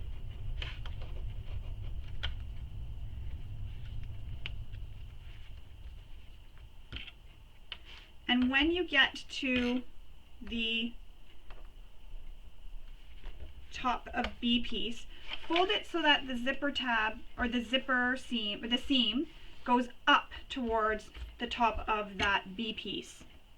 You don't want to fold it down, you want it to be folded up towards.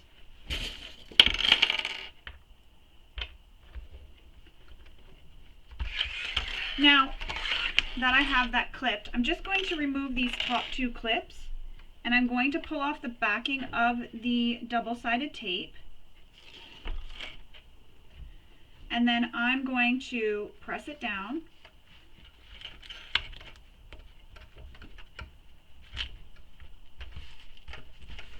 That'll help hold that in place there. So again, my seam allowance here where the zipper was attached, the seam is going up towards where you folded it under, so towards the top, just like that. Now I'm going to stitch this in place with the measurements and seam allowances she gives in the pattern, so I'm going to go ahead and do that.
I'm going to trim these overhang of the zipper tabs just so that it's flush with my panel. And there you go. It is all stitched. We have made this pocket just like that.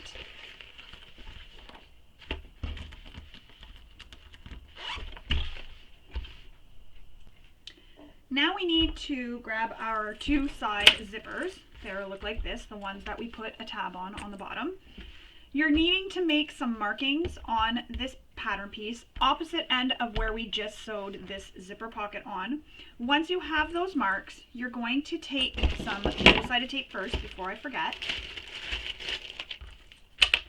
And we're going to put it on the zipper.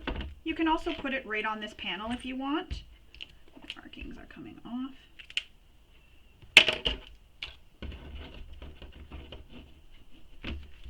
So we're going to put it on the zipper tape.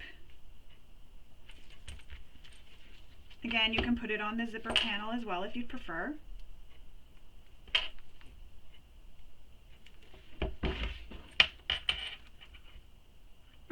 Did I say zipper panel? I meant to say the panel A piece. Sorry if I said zipper panel.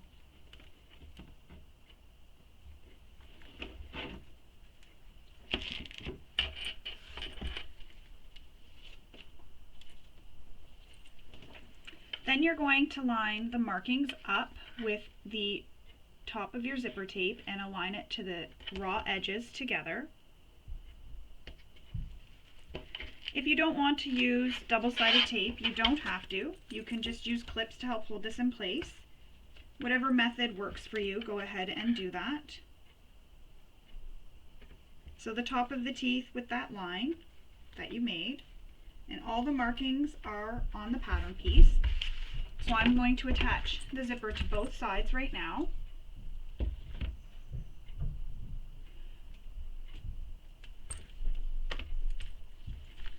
And what I'm doing here is I'm just flipping it over, making sure I'm putting the tape on the correct side so that I don't put it on the wrong side of the zipper and accidentally attach the wrong side of the zipper to this part of the panel.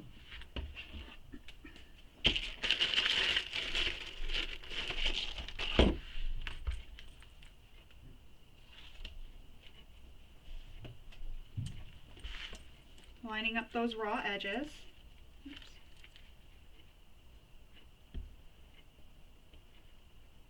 Oops.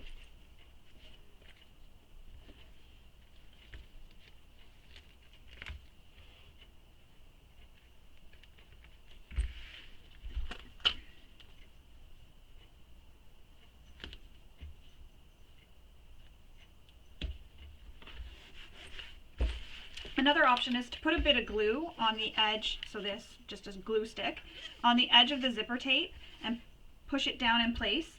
You need to wait for it to dry though before you start stitching, as this can gum up your needle. So if you don't want to wait and you can press the material that you're using, it can be pressed with an iron. You can go ahead and do that, so you'll just press it with your iron here to help heat up the glue and dry it, but you can only do that if your material underneath can be pressed with an iron. So now that we have these in place, I'm just going to remove this bit of tape that's overhanging because it's making it stick to everything. We're then going to base these in place to the exterior using the seam allowance that she gives in the pattern. I'm going to switch out to a zipper foot.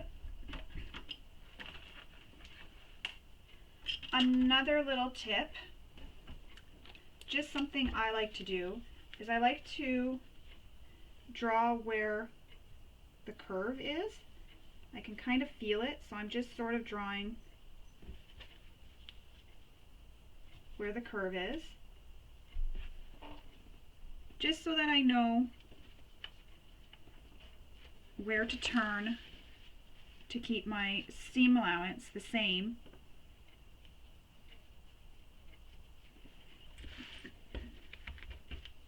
All the way through. So I just drew the curve on my zipper just so that I can keep with the seam allowance. You don't have to do that, that's just a little thing I do just to help me keep even seam allowances. Every time you go to stitch, check your stitch length just to make sure you're back to your stitch length you use when you sew.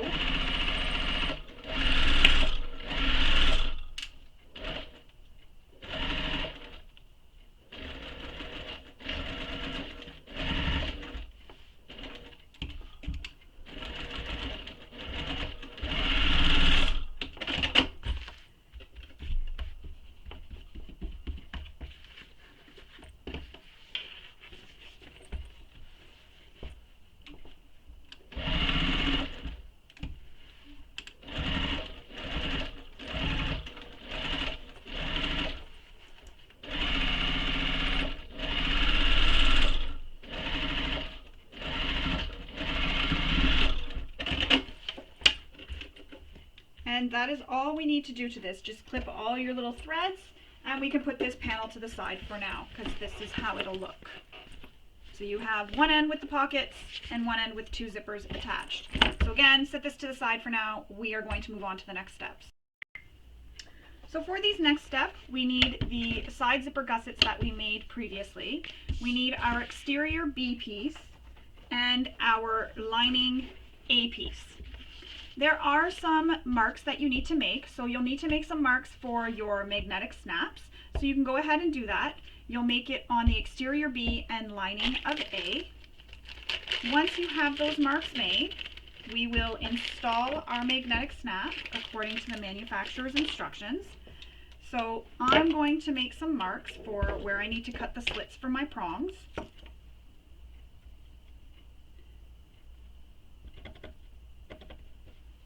And I'm also got some scraps of Peltex here just to put behind the magnetic snap for some extra stability and strength.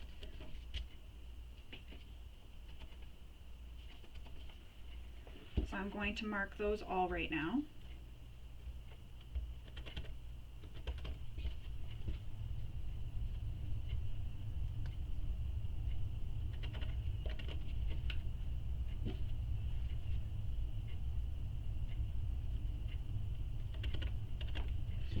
Then once I have these all marked, I will take my seam ripper and I will cut the slits in them.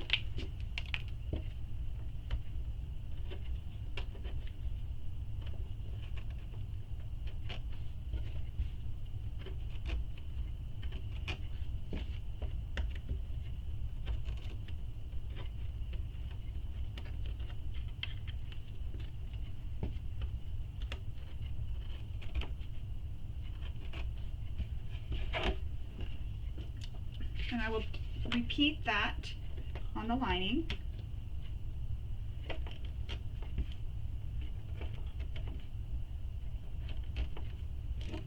And on the exterior pieces as well.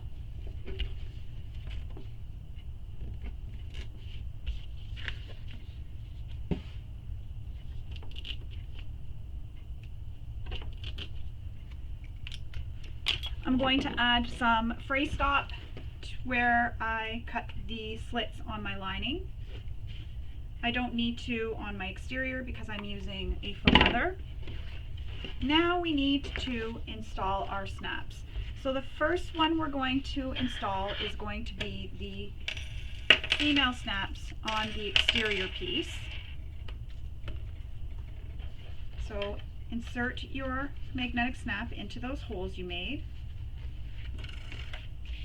Flip it over, put your Peltex. I've got some pliers here. Then I'm going to put my washer over top, and I'm going to use my pliers to help me push the prongs down. You can fold them out or in, whichever way you like.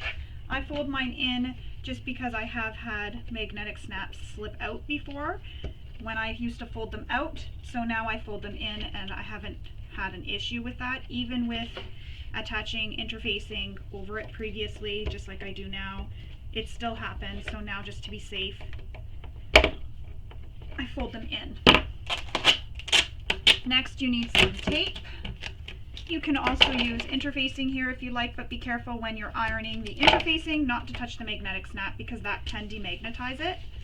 So we're going to put this over these prongs so that they don't poke through any material over time or wear out any material over time.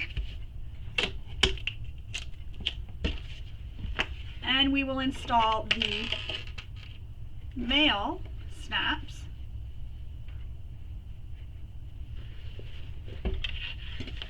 on the lining. I know I'm doing the steps a bit backwards. In the instructions she has us do the male first and then the exterior female ones. As long as they both get installed, they all get installed, not both. As long as they all get installed on both pieces, that's all that matters.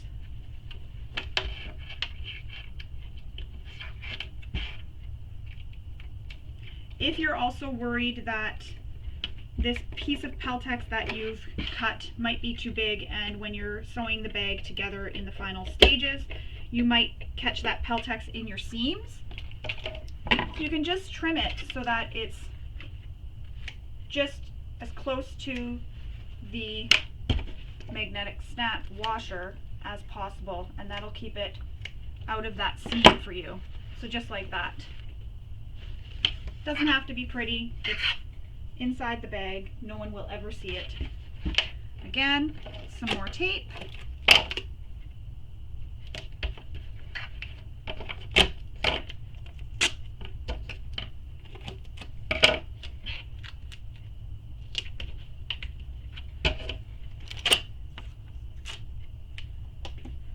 Just like that. Now both the magnetic snaps are attached. You can go ahead and snap them just to make sure it lines up when you will have it to your flap, which it does. I'm good. Now on the right side of the lining, so first I'm just going to put this out of the way.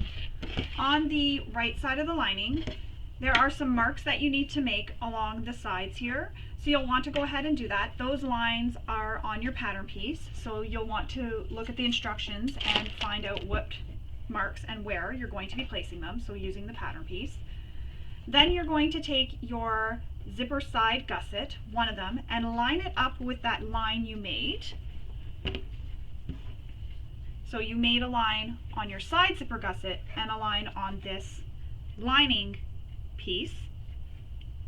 You're going to line up those lines.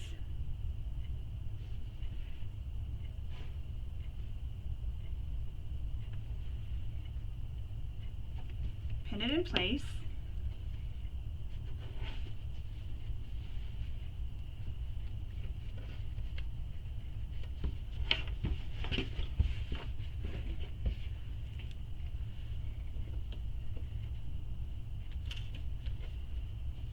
Mine shifted, so I'm going to redo it.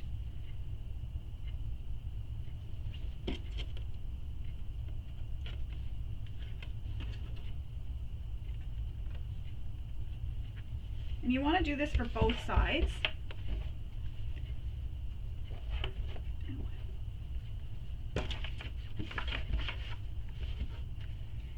And you don't want to put the gusset so it's sticking out, it's going to be over top.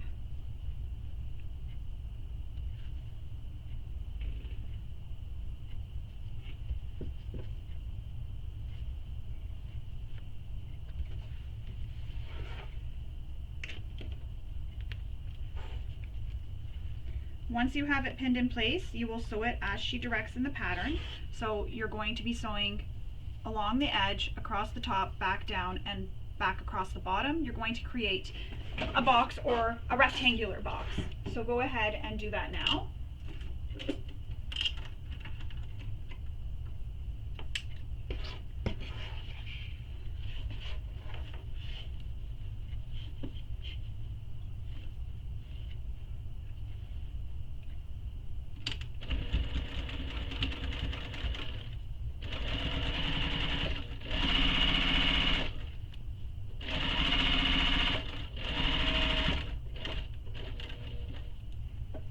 When you're getting down to that edge, that top stitching you did down here, it'll all connect. So you're just stitching that bottom edge right on that top stitching you did.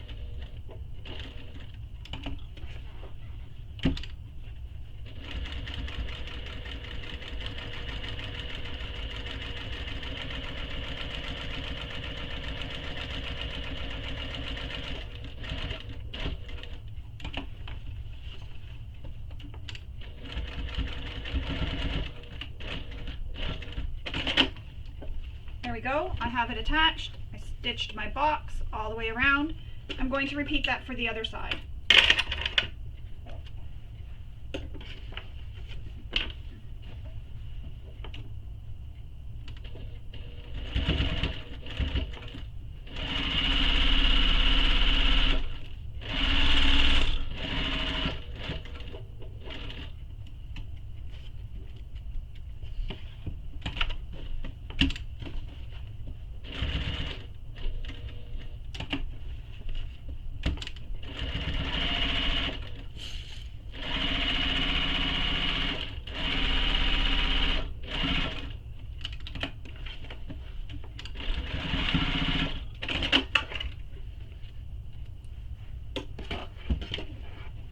We go.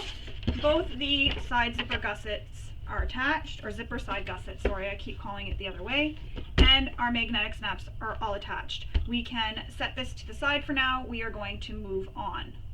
We need our lining panel A that we just worked on. I know I told you to put it to the side, but we need that back, and we need our exterior panel A, the one with the zipper pocket on it.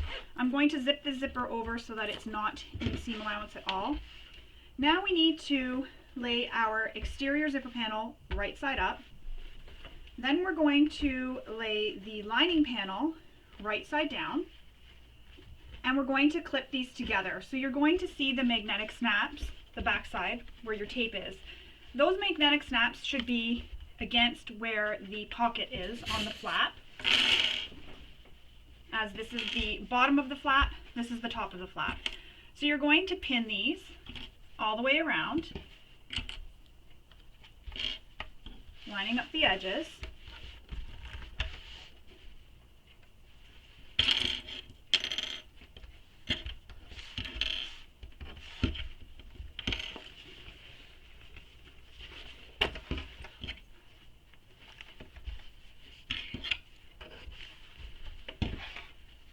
And there will be some overhang of your zipper tape. That's okay because we're going to trim that later. So don't worry about that overhang.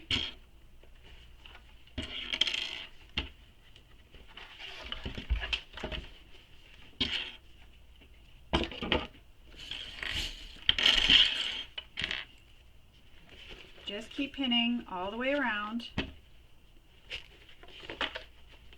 You're also going to have some zipper that you see poking out. That is also okay. We can trim that off after. Unless you've, of course, trimmed your zipper, that little piece that was turned out on a 90-degree angle. Unless you've already trimmed that, then you won't have it having the overhang. Oops. Alright, so down at the bottom here, where the zipper tabs are, we need to make a mark for a turning hole so we remember where to start and stop so we can be able to turn this right sides out. And you want to do it just after the curve. So I'm going to make the mark so I know where to start and stop. And then I'll continue pinning. And this way here, that's just a reminder, don't go any further than that. So now we're going to sew this all the way around using the seam allowance she gives. I'll start at the turning hole line we made. We'll go all the way around and stop at the other side of the turning hole. I'm switching to a zipper foot because I know there is zippers in here that I'm going to have to avoid. So when I'm approaching this end, I'm just going to reach in through this little turning hole here and slide the zipper down out of the way. So what I'll do is I'll sew up as far as I can go.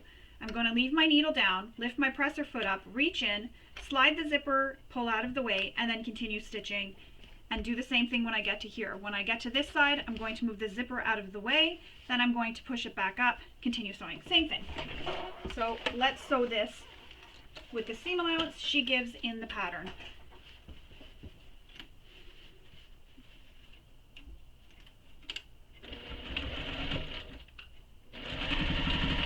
And I'm back stitching quite a bit at the beginning here because I want to make sure when I'm reaching in and I'm turning this right side out, nothing tears on me. Taking my time as I go on this curve. Another thing you can do is take one stitch, lift your presser foot up, turn the panel a bit, put your presser foot down, take another stitch, lift it again. Keep doing that until you get all around that curve.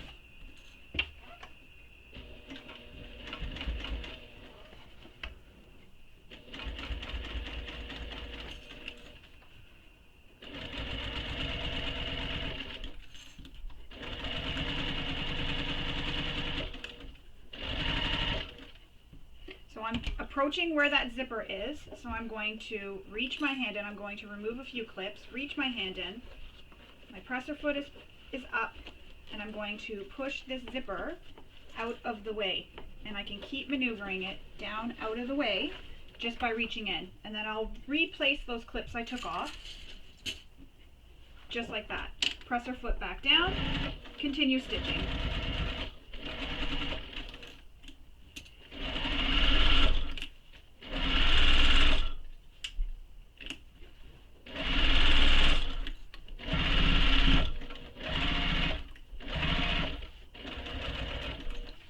I'm going to stitch over some of this tape here that I put over my magnetic snap. I'm okay with that. If you don't want to stitch over it, lift it off, cut off the excess so you don't stitch over it.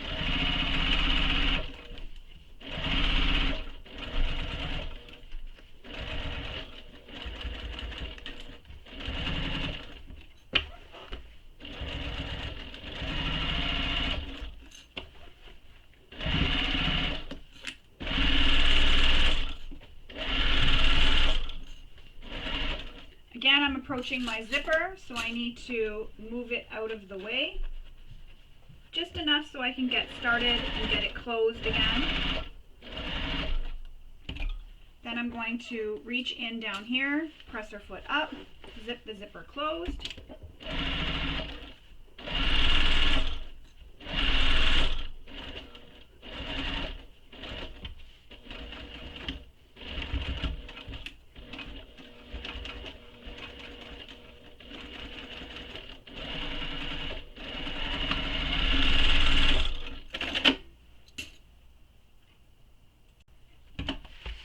Now that I have that all stitched, I'm going to trim my seam allowances with my pinking shears.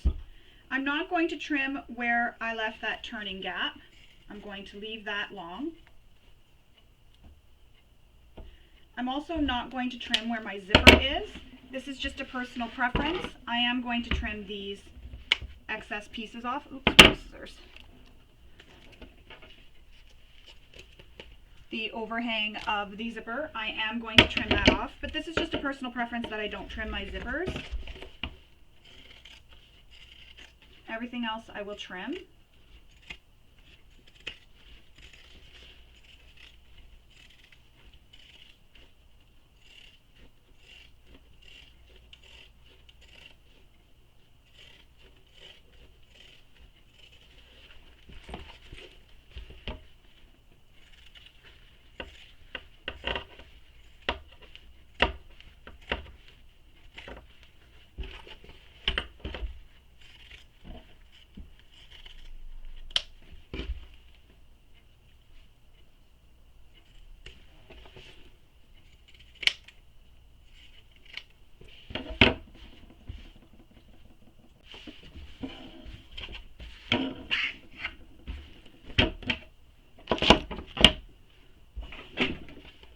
Alright, now that that is all trimmed, I'm going to turn this so that it is right sides out.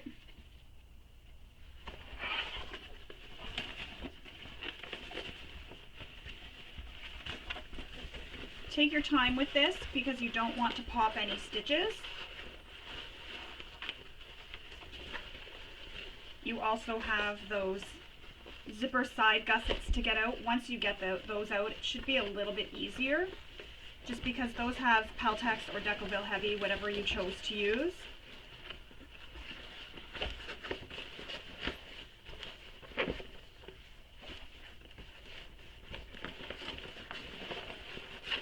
And I'm trying not to pull, I'm just pushing the material in and then grabbing it as I can and pulling this over it.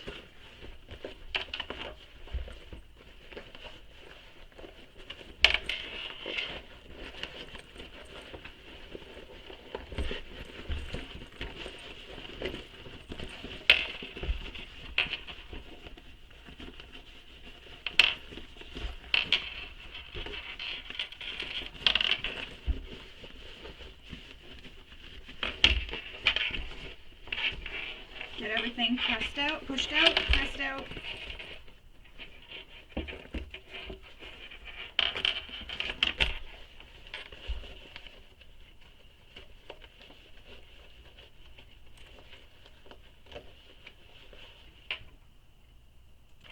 I'm going to use my turning tool to help poke out those edges. And if your foam has lifted up from how you've had it attached or glued on, just go ahead and push it back down.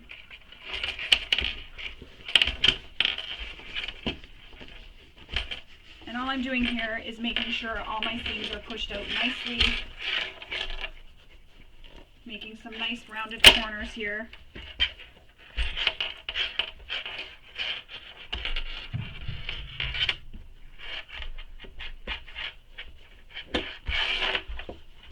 Again, take your time with this. There's no rush. It'll be worth it in the end when your bag is finished and everything is nicely pushed out. Once I'm done this, I'm going to take it to my iron, and I'm going to press from the wrong side because I used faux leather on the exterior. I keep repeating that, but just so that I don't confuse anybody why I'm not pressing from the right side.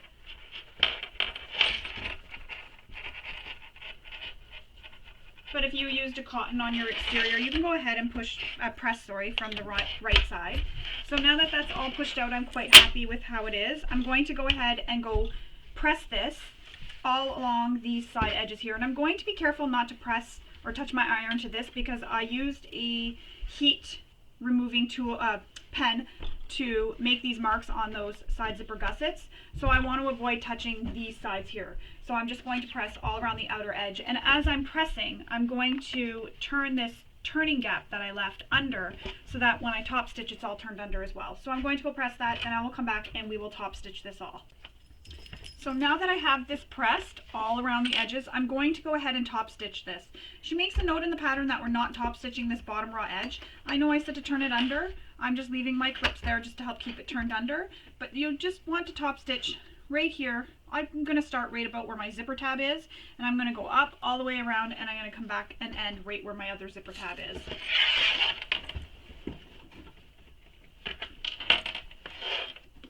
Take your time for this part. If you have an extension table and you feel like that'll help you, go ahead and use it. Sorry, my cat buddy is in the way here.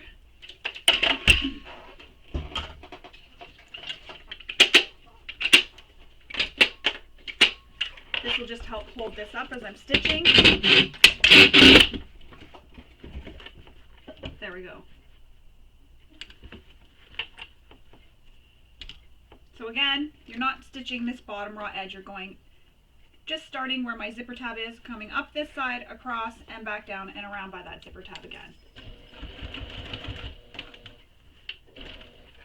Don't forget to backstitch at start and stop as well.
Now your flap is all top stitched.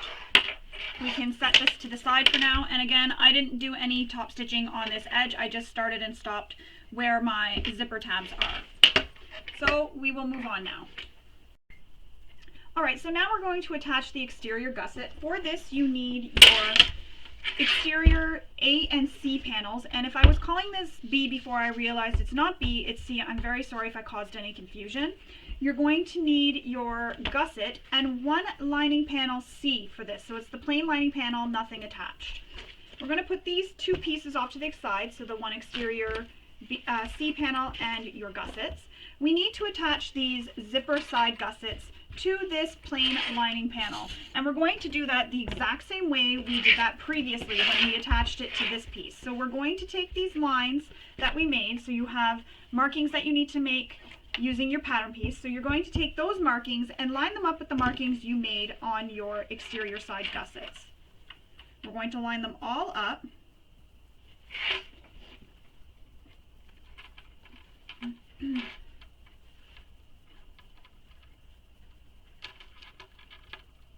Use some pins to pin it in place. And this is going to seem a little funny because you have the flap in the way. Use as many pins as you need to help hold it in place so that nothing shifts on you while you're taking it to your machine or while you're trying to sew. And repeat this for the other side. Again, lining up that marking that you made on the plain lining panel. Line up all the marks.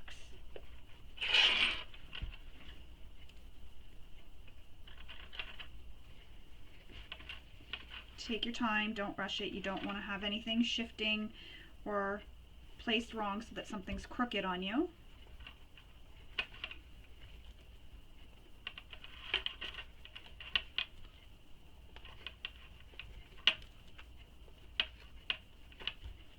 So now we're going to sew these in the exact same fashion that we did when we attached them to your flap.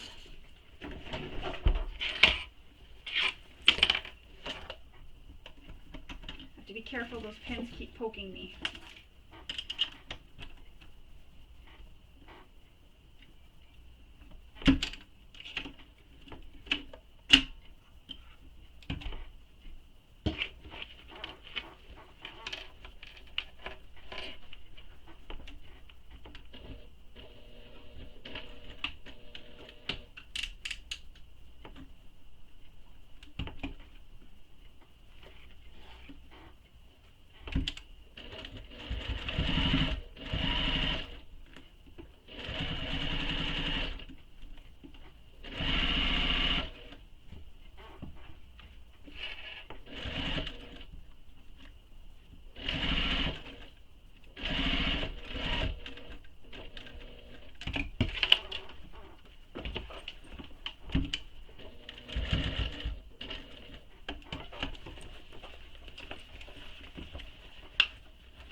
When you're coming back down this side, just be careful your zipper's not in the way and you don't accidentally hit it or hit your zipper pull.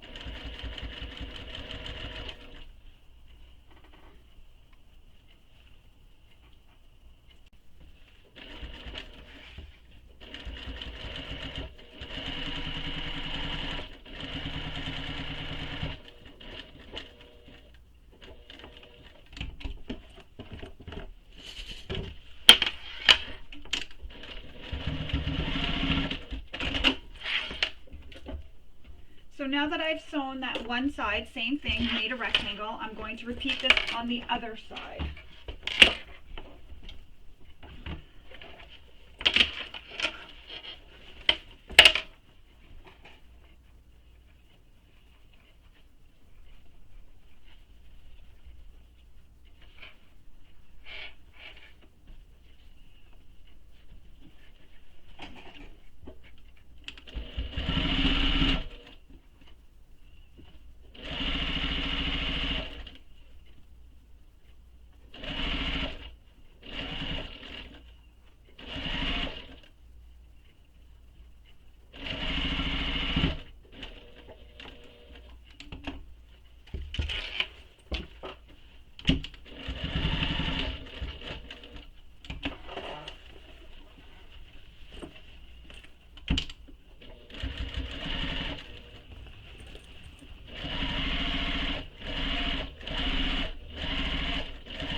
now that is attached.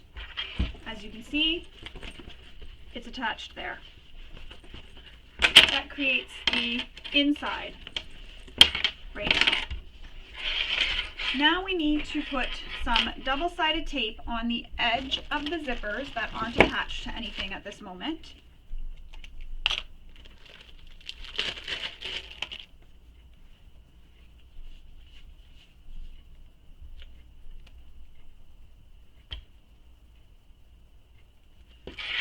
So I'm going to attach the tape just along the edge of the zipper.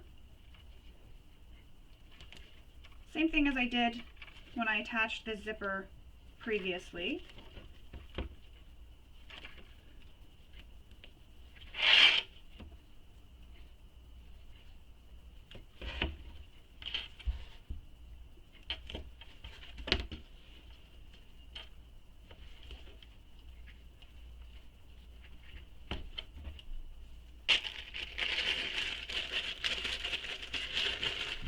Now we're going to take the backing of the double-sided tape off, and we're going to attach these zippers to the gussets that we just attached.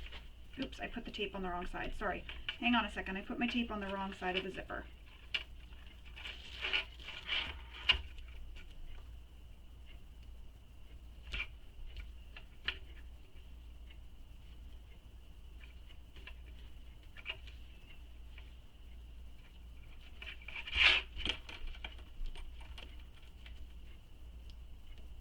Sorry about that. Not trying to confuse anybody.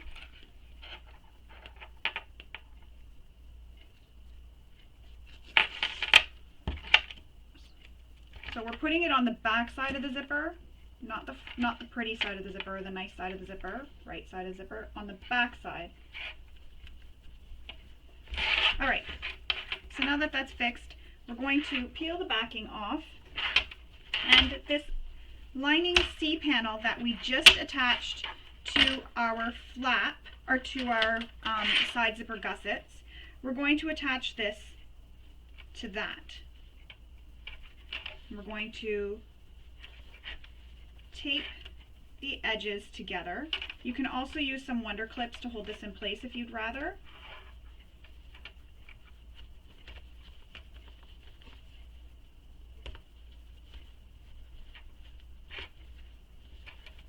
It gets tricky when you're taping it because the zipper is trying to curve with the curve.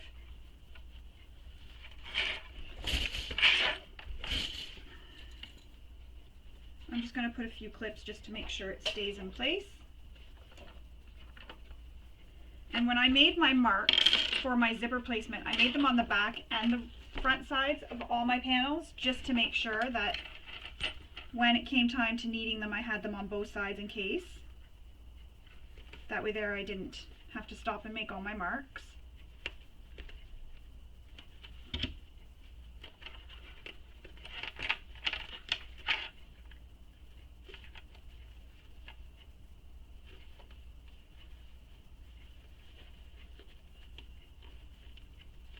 So once that's together, we're going to base this in place. So I'm going to switch out to my zipper foot.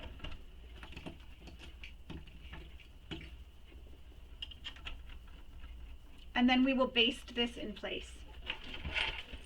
And again, the lining is against, the pretty side of the lining is against the wrong side of the zipper.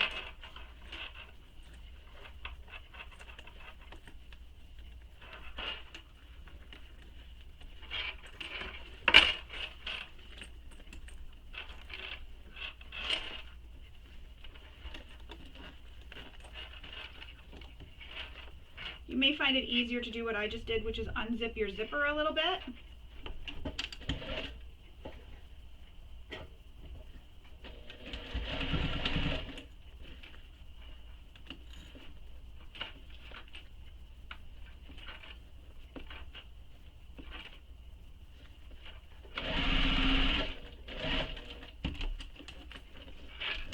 I'm going to zip it out of the way.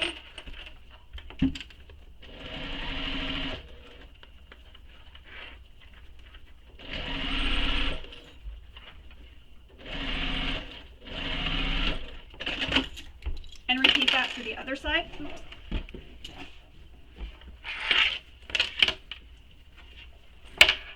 You're basting your zipper to that lining C panel right now.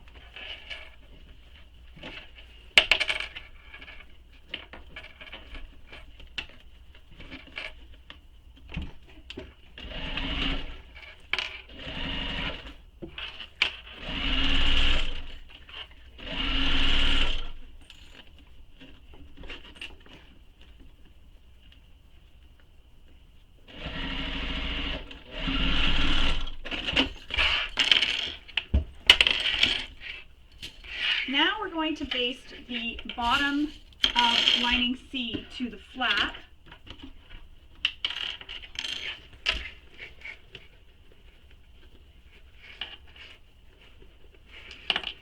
And there will be excess. We're going to trim that after.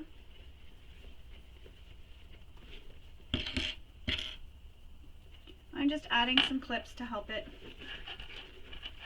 be nice and flat and centered. So now I'm going to baste this in place.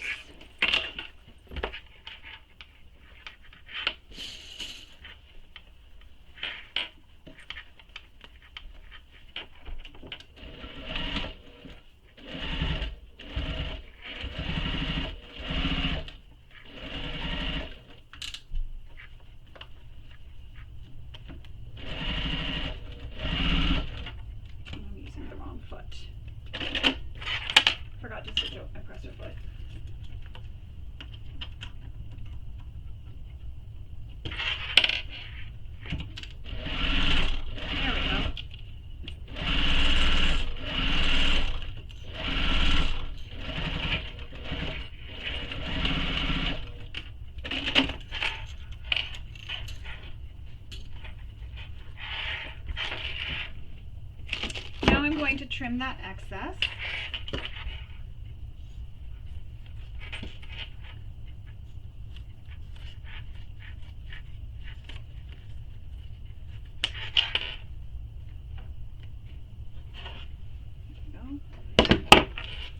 There it is.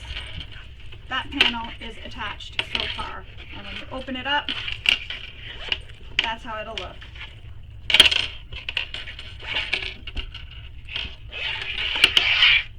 In the pattern, she says that this pocket will fit her standard 10.1 inch iPad with the side zipper gussets closed. The zipper gussets will hold it snugly in place, protecting your device.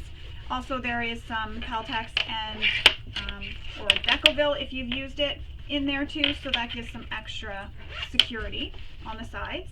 Now we are going to move on to the next step of this, which is the gusset. You need to find the center of your gusset D and E and the center of this back panel C. And again, if I was calling this B previously, I'm very sorry for the confusion. This is C, the one with the magnetic snaps attached. We're going to take those center marks that you've made and we're going to clip these so they are right sides together, so pretty sides touching.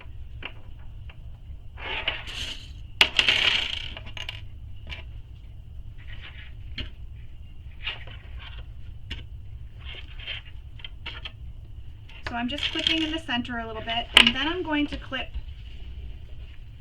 at the top, clip the tops together. Clips keep slipping away on me. Again, clipping my top.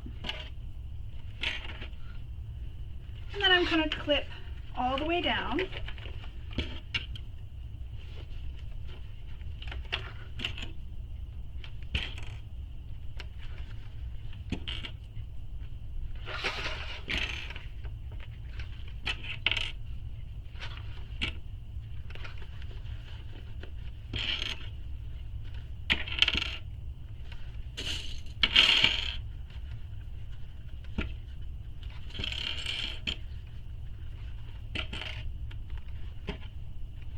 If you're finding that you're getting puckers, start reclipping, take the clips off and try reclipping again.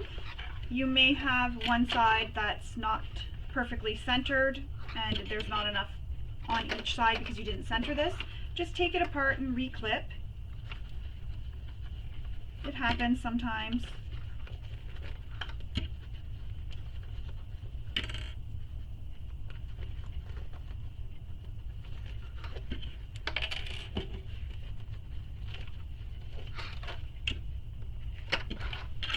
Now what you want to do is take your scissors and make some snips.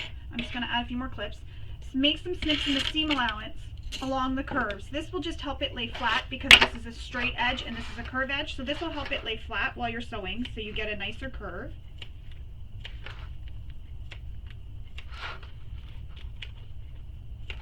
And I don't make them very high, less than the seam allowance, just so it's not in the seam allowance.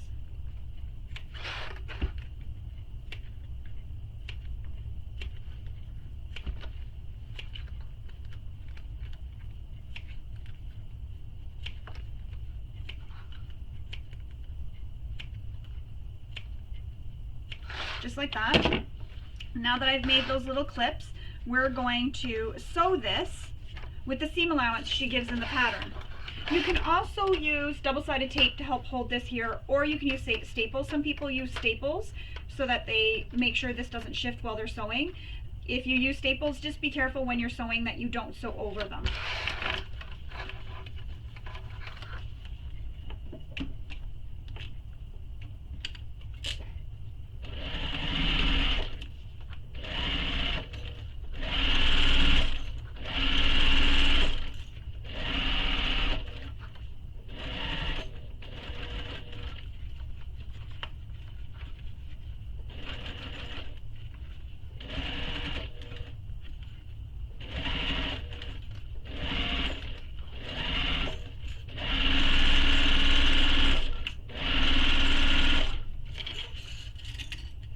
Another tip when I'm sewing curves, besides the tip I gave earlier about lifting your presser foot, pivoting the pouch, or the bag, sorry, putting your presser foot back down and taking one stitch. Besides that, I also like to leave my clips on until my presser foot touches them. This way here, I know nothing's going to shift on me while I'm sewing, so it keeps it all nice in place. So my presser foot is touching this clip, I'm going to remove it.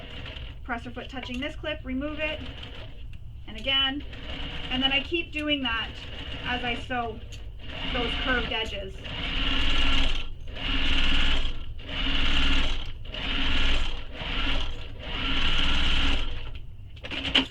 I just find that helps keep it nice and tight, nothing shifts on me, and then I get those nice rounded edges and corners, the curves. So there we go, there's that all attached. As you can see, there's my curves.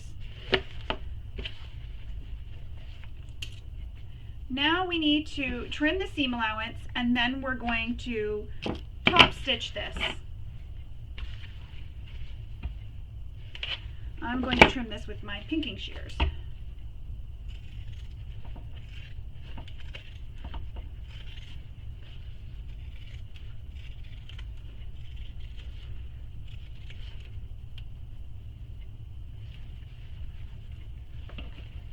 And as you can see, the foam isn't in this seam allowance. It is on my gusset. I attached my gusset that way. I know my machine can handle that bulk, so I'm okay with that, but the panel doesn't have the foam in the seam allowance. And this is excellent for if you're sewing on a machine that doesn't really like bulk and it tends to give you those little fits on you. This is really great for helping your machine get through those areas that might be a little bit bulky. You can do this with any pattern. Cut your foam or your interfacings so they are out of the seam allowance, and then attach them the same way you did for this bag.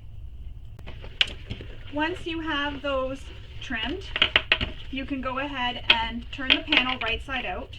And I'm just using my hands here because I can't press this, so I'm just using my hands here to get it pressed. And then we're going to top stitch this panel.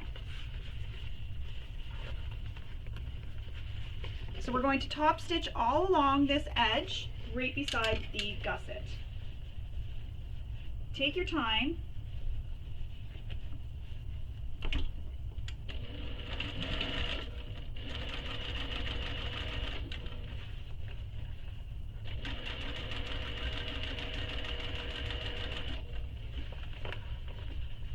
And also because we trimmed that seam allowance, there's less that we're top stitching through here as well.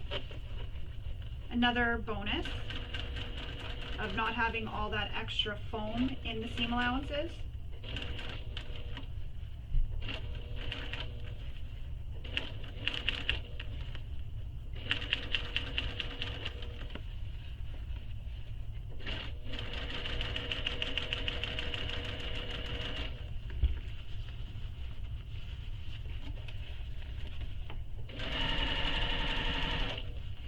Like to check as I'm going how my top stitching is looking, because even though I'm using faux leather, if there's an area that I'm not really happy with or that doesn't look very great, I can always unpick the stitches a little bit and then re-sew that area. And then I just use a bit of water and some heat with my iron on my ironing board, and I help get rid of the holes. It doesn't happen a lot, but if the top stitching isn't nice at all, I do that.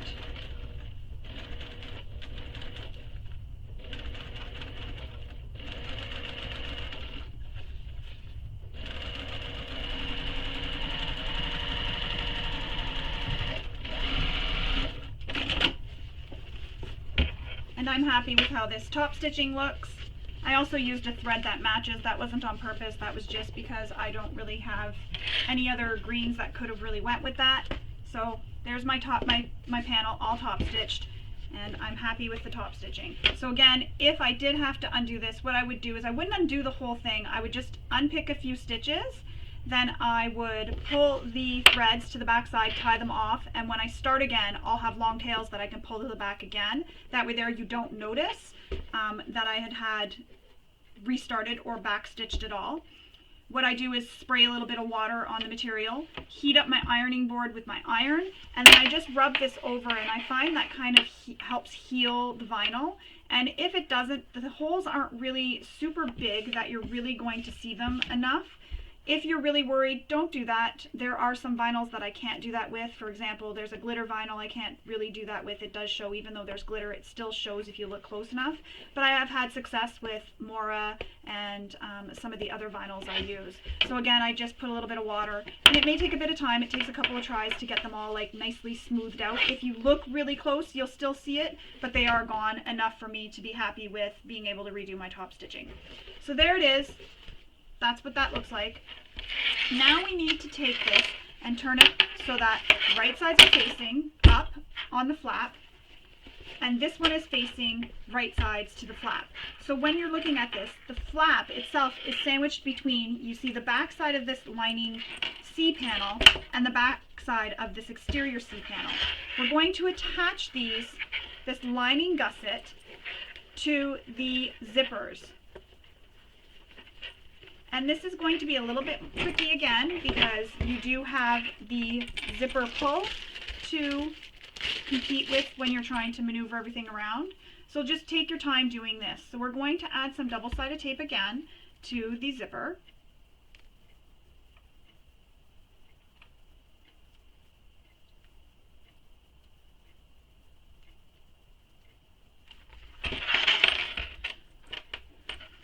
So just along the edge of the zipper, we're going to add this tape.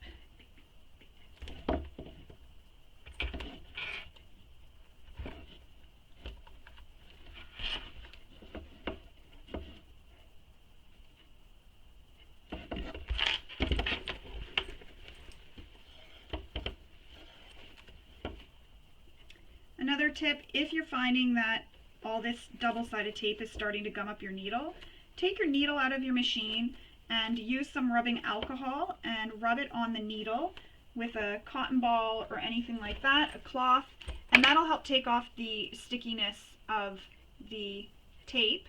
It'll remove it from the needle. Let your needle dry before you start sewing again, but that'll help get rid of the stickiness that has happened, the sticky residue from the needle. So now that we have the double-sided tape, we're going to connect these raw edges. We're going to line up the top of that, there it is, line up the tops of this lining C panel with the gusset. I'm going to remove my tape. I'm not going to remove the backing all the way just yet.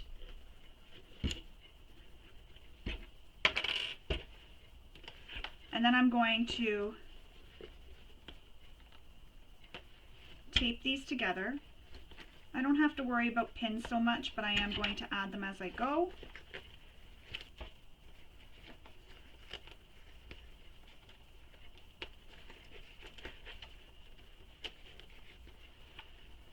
Sticks to my nails really good.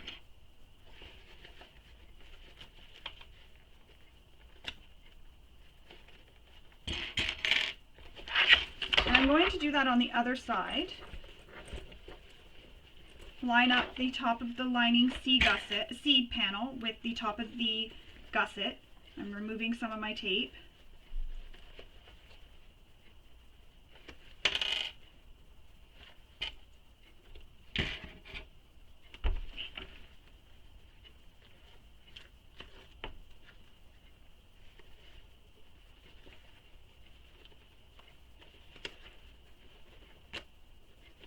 For this step, you will want to switch to a zipper foot because we are sewing around where that zipper is.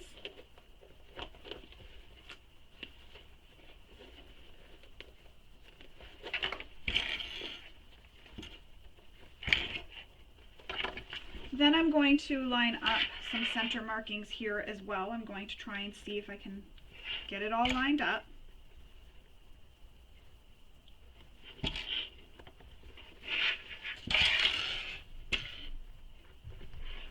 Get everything all nicely lined up.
I'm going to do the same thing and place some snips in the curve just to help with getting around that curved edge. I have a piece of tape stuck to my nail. It's driving me nuts. And I'm just cutting within the seam allowance, not beyond it. So just little snips in this curve. And you'll find that this helps everything lay flat.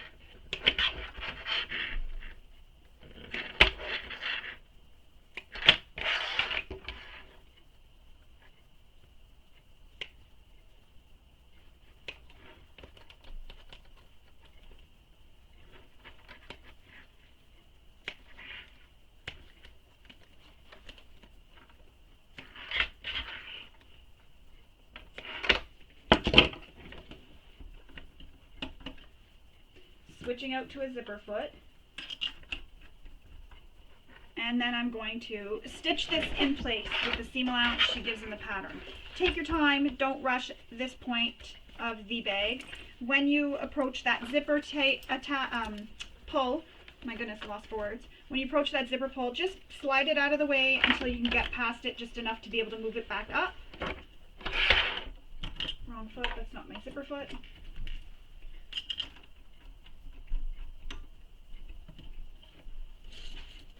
Alright, so let's sew this.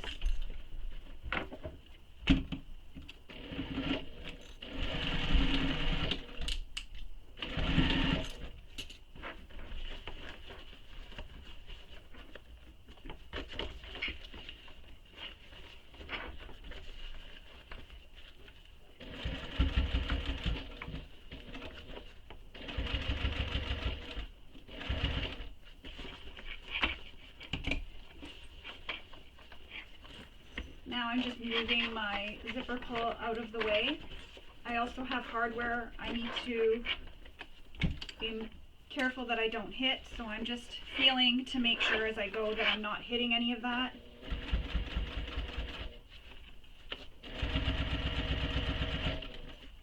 And again, I put foam on my gusset. Yours may have no foam. You didn't do anything wrong. That's just a personal preference that I've attached it now, or not now, but ahead of time. So now we're in this corner where I can feel there's a lot of bulk because of the zipper tab and the other panel attached. So I'm just taking my time, making sure everything stays nice and flat.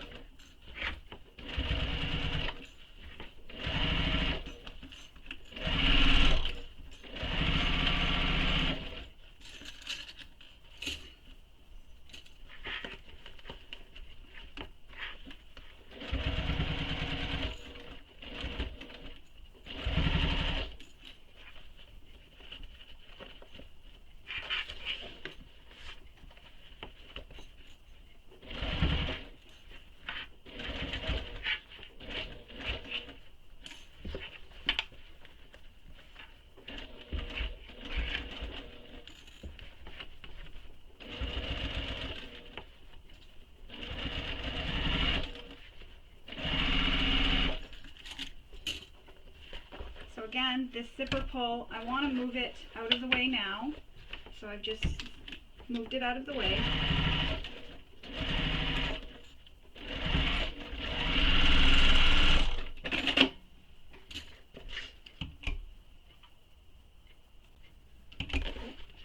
Now that that is all stitched together, you can see we have it here, and then you have the lining there. We're going to trim around the curves. Oops, wrong side. No, I didn't use scissors. We're just going to trim these curves. Because I put notches in the curves, these are strong enough. Because I had put notches in my curves, if I didn't trim it, it would be okay because those notches will help the curves. But we're just going to trim those down. And you know what? I'm going to trim across the bottom too.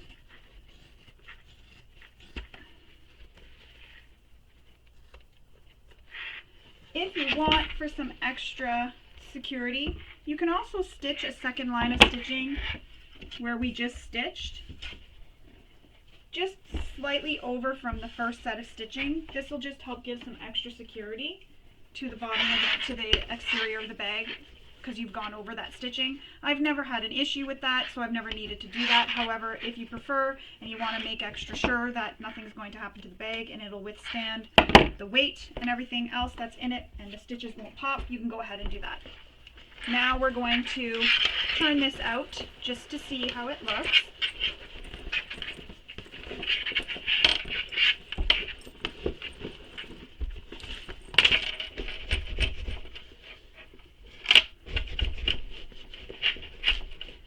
Pushing out all my edges and fold this over, clip it in place. I don't know why this magnetic snap doesn't want to snap. Clip it in place. That's how it looks so far. It's really good, and that's your inside. You just see raw edges except for this side. That is finished because that's where that iPad that she mentioned would go. There you go. We're going to put this to the side. In the pattern, Kristen does say that you can go take a break. You've earned it. This was a lot of work just getting to this part of the pattern, but it is worth it to take our time and get it all done. Another thing, when you're checking your exterior, you can also turn it right sides out before you trim your seams and check and see if you have any puckers, and if there is, just unpick those parts of the stitches a little bit, like just before and just after, you know, like 2 inches before the pucker and 2 inches after. And then just adjust your fabric to get that pucker out, and then go back in and stitch. So back stitch over, go right on top of those stitches you made, back stitch, go all the way around and back stitch again. Make sure you're coming up to where the stitches are that you stopped unpicking. This will help lock in the stitches that were there previously and the new stitches as well. So you just want to check that there's no puckers. Mine, there isn't, so I'm good. I don't need to do that. thankfully, because I've already trimmed my seam allowances. So now we're going to put this to the side for now. It's very exciting when you see it this way. You can actually see a bag.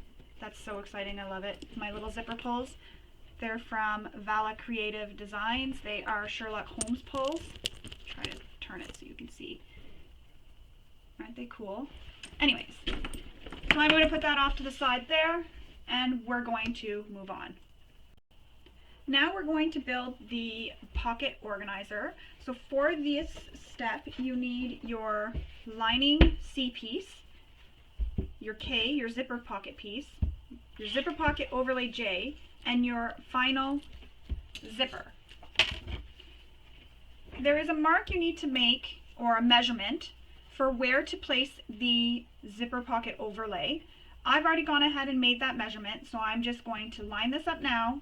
I'm lining it up with the top of the panel and with that mark I made on the side. So on the left side here, I'm lining it up. And I've got that pinned in place there. Then I'm going to sew this box all around.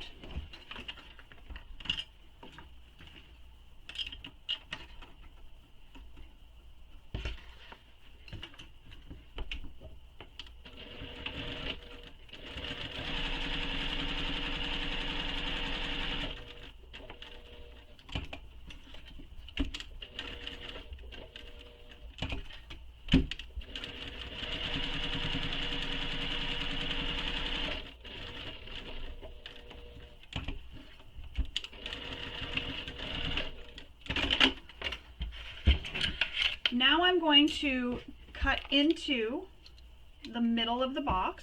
So I'm just going to start it with my seam ripper.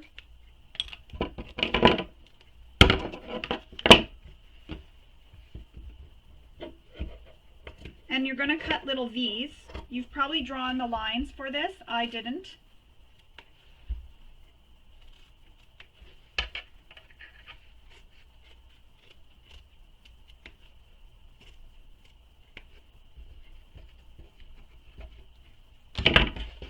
There we go. So when you're cutting your V's, be careful you don't cut your stitches. If by some reason, for some reason you do, accidentally, it happens, I've done it before, you can just simply go in, back stitch, stitch back over those corners, and back stitch again at start and stop. So you would just start here, back stitch, go down, come back, and back stitch. That'll help secure that corner. Now we're going to take this and we're going to push the zipper pocket overlay through the hole, and we're going to press it flat. And what I'm doing here is just finger pressing it first before I push it through. Then I'm going to push it through, and I'm going to go press it flat with my iron. So now I have pressed the zipper pocket overlay. Now we're going to attach our zipper to our zipper pocket piece K. What you want to do is you want to lay this panel piece, K, facing right side up. Then we're going to lay our zipper so that it is right side up and the pull closing to the left. We're going to clip this along the top edge.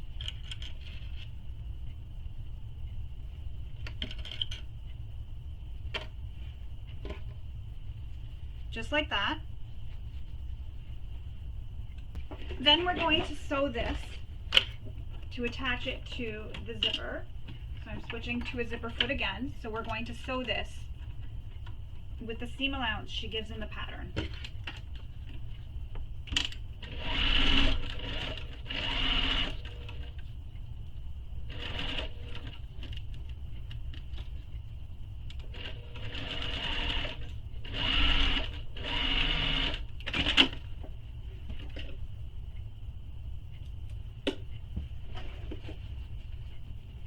I'm just giving this a press. Then I'm going to top stitch it. So you're going to be seeing it like this, so you'll be top stitching where the wrong side of the panel is facing up. Or sorry, the wrong side of the zipper, sorry, is facing up.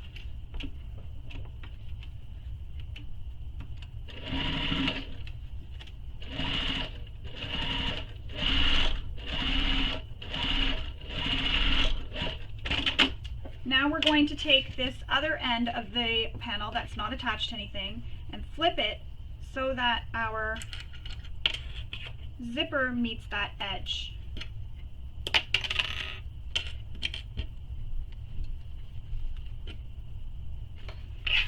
Just like that. And then we're going to stitch that in place as well.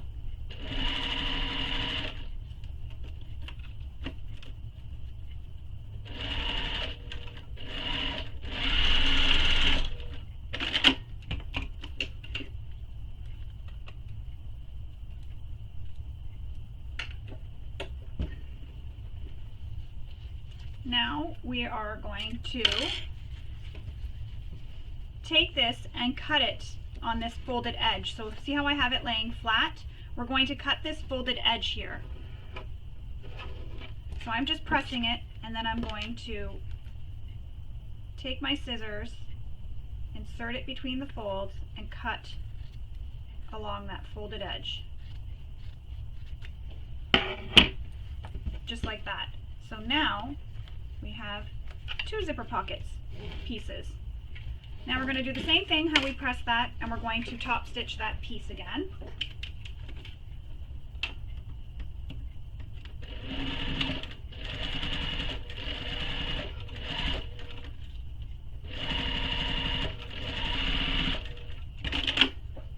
And you'll have a piece that looks like that. So it looks wrong because your zipper is on this, the pretty side of the zipper is on the same side as the wrong side of the zipper pocket, but it's not wrong because once we put this all together, when you open your zipper pocket, you're going to see inside where the pretty side is. So just wanted to note, when you're putting in your zipper pocket, you want to make sure that this piece comes down and lines up with the smaller, because you'll notice there's two pieces, one's smaller, one's bigger. So I always just check, I just kind of do this and I check, I fold it over and see which way is going to meet up when I place it in. So for me right now, what I'm seeing is the bigger side is the one that's going to be at the top. I'm going to use some double-sided tape here, place it along my zipper, right along the edges, and then I'm going to center this inside that zipper overlay hole we created.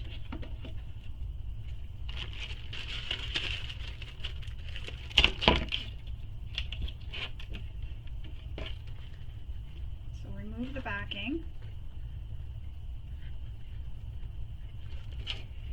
Just like that. Remember that the top is up there, is the bigger piece. And if you wanted your zipper pocket to close the other way, you would just flip this when you're trimming it, so it's not the way I had it, so that your zipper pocket can open and close the other way. So we're going to center this in this hole.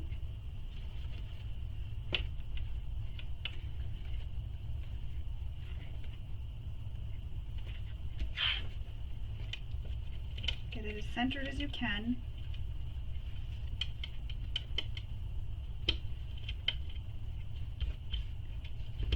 Go. Now I'm going to stitch this in place all around the zipper pocket opening.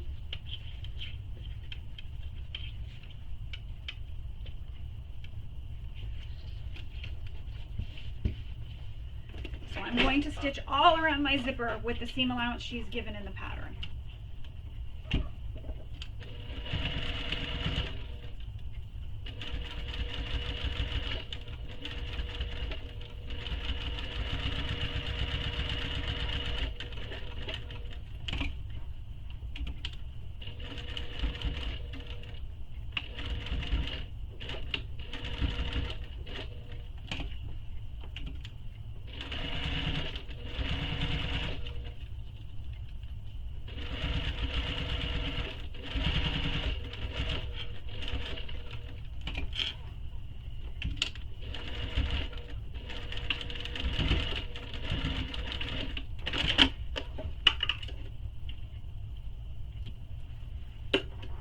There we go. It's stitched in.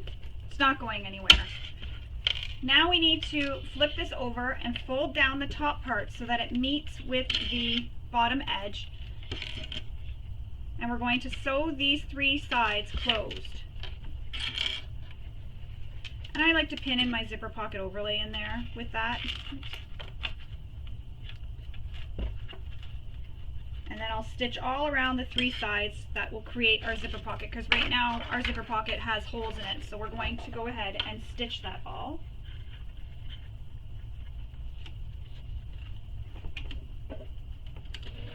Move your lining out of the way. I also zip my zipper out of the way a little bit.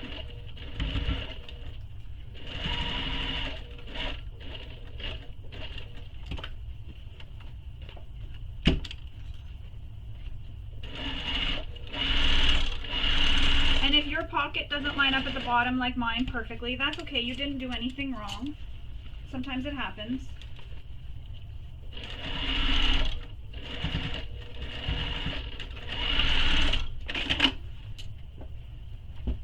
Going to leave it because it's within the seam.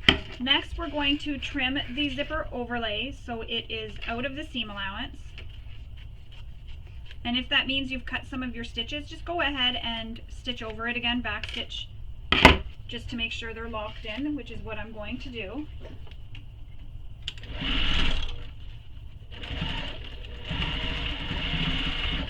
There we go.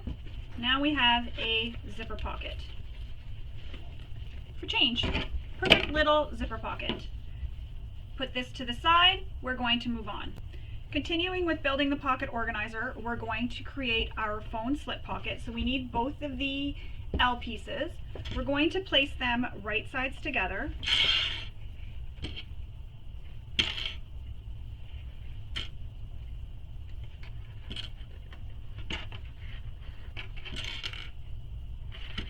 Pin all around. And then we're going to sew all around the edges, leaving a turning hole so that we can turn this right sides out.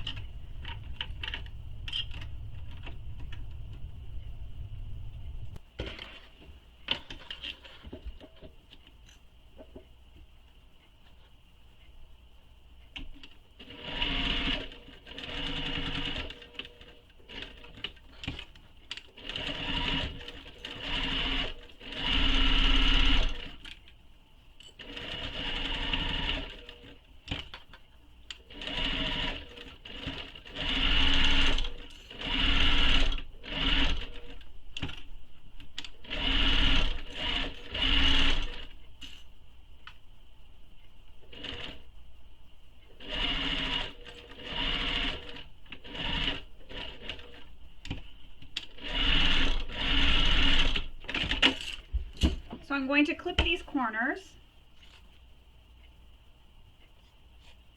Careful not to clip the stitches.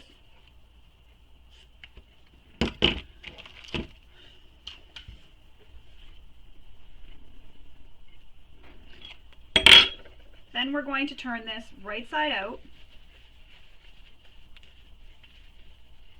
First, I'm going to actually trim my seam allowance. I forgot to do that.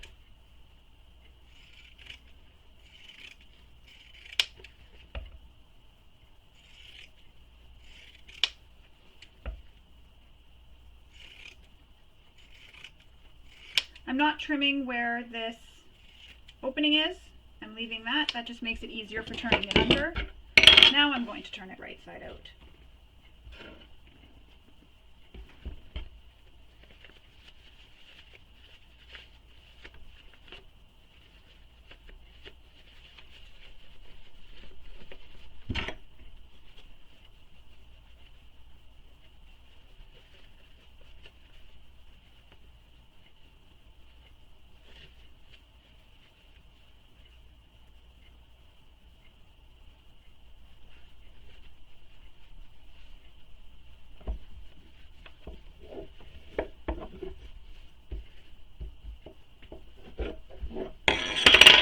There we go. Now I'm going to take this to my iron and I'm going to give it a press.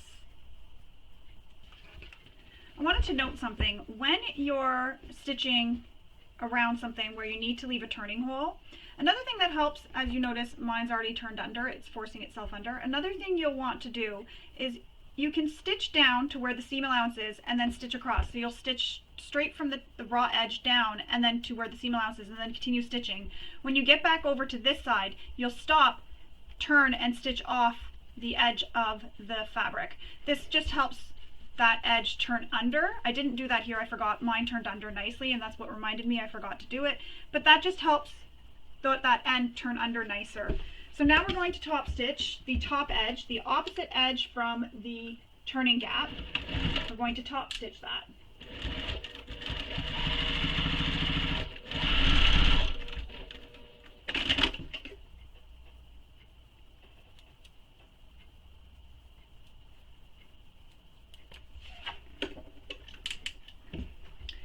Then we're going to take our panel that has that zipper attached and we're going to place this on the panel. So you need to use your panel C template. This is where you will use it to find where the marking is. She also gives measurements. So I'm going to go do that and I'm going to come back and show you how to attach this. Alright, so I have it pinned in place using the measurement she's given for the placement of the foam pocket. So I have it pinned in place. Another thing I did was I pinned my zipper pocket up out of the way so I don't pin it and I don't sew through it. This just ensures it's up here, I won't forget to move it. So now we're going to sew down the long edge, across the bottom edge, and back up. And when we're sewing across that bottom edge, that's closing that turning gap for us.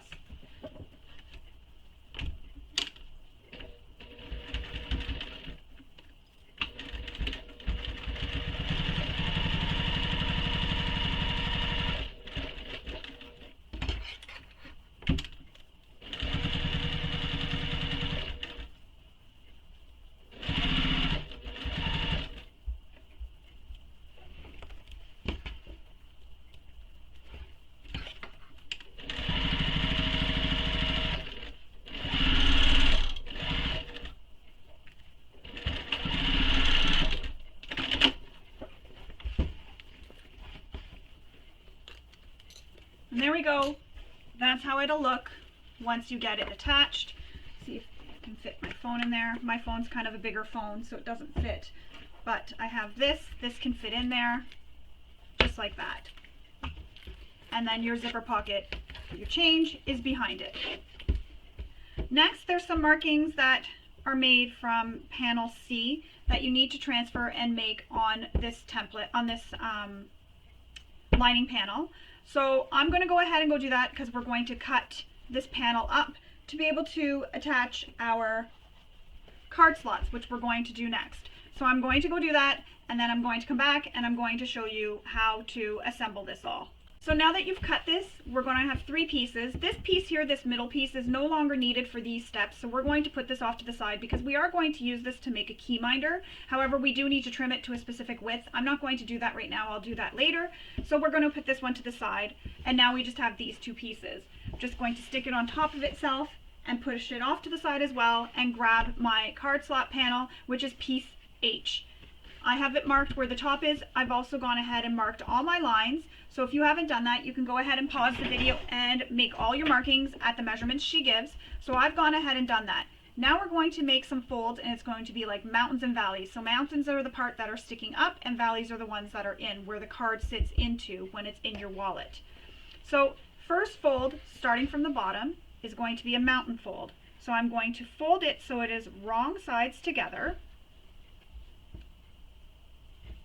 And I'm going to press it with my fingers, just like that.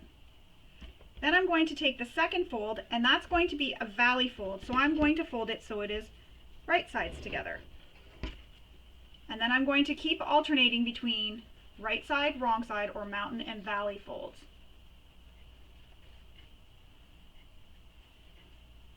And while I'm folding, I'm making sure all my edges stay lined up so that it stays nice and straight.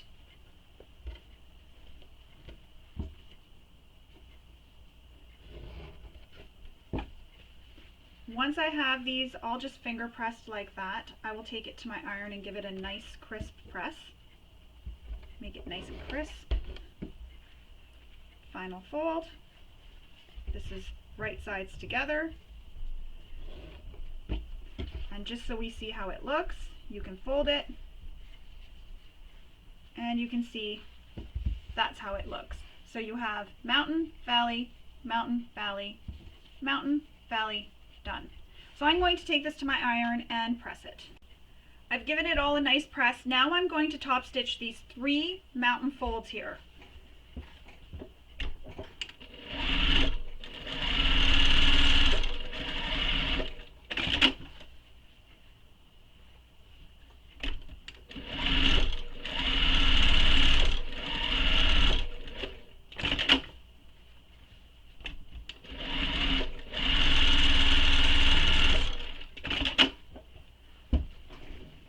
There we go, I've top stitched them all.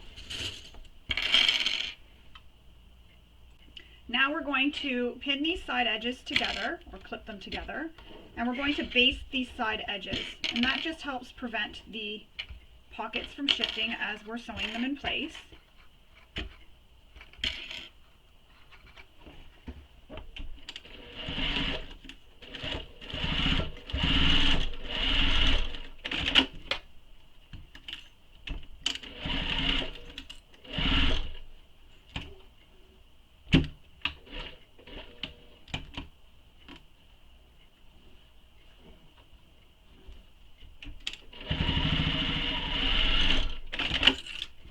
There we go.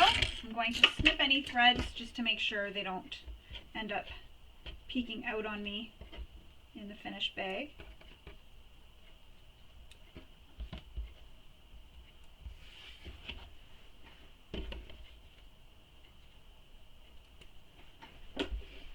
That's done for now. We'll push that to the side. Now we need our eye pieces, and these are the accordion card slot is what they're called.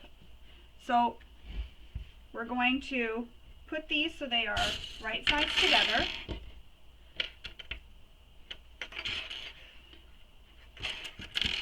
We're going to just sew along the long edges.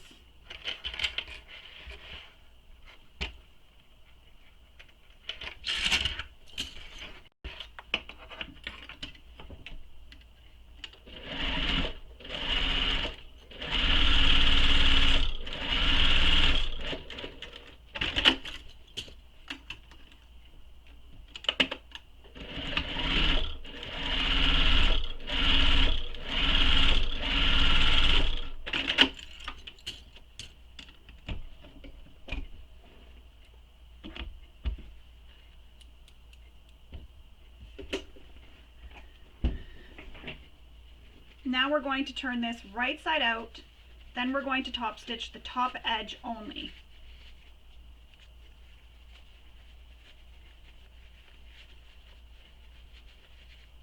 And I'm going to give this a press with my iron just to get it nice and flat.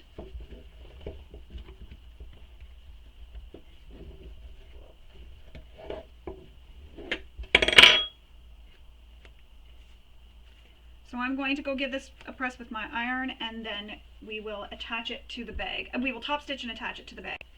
Now I'm going to top stitch this.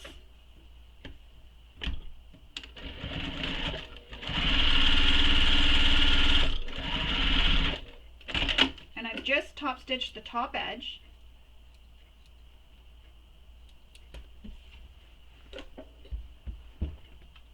Next we need to attach this, and we need to measure up from the bottom edge of the panel. So I'm going to go make that marking, and then I'm going to come back and I'm going to show you how to attach it. So I've gone ahead and made the mark on my card slot panel. Now I need to line up this bottom edge with that mark that I made and clip the sides. So the bottom is going to be lined up with that line I made, and I'm clipping just at the sides. This is going to cause this to puff up or bow a bit. That's okay, that's what you want it to do that. And I'm going to baste these sides to the panel.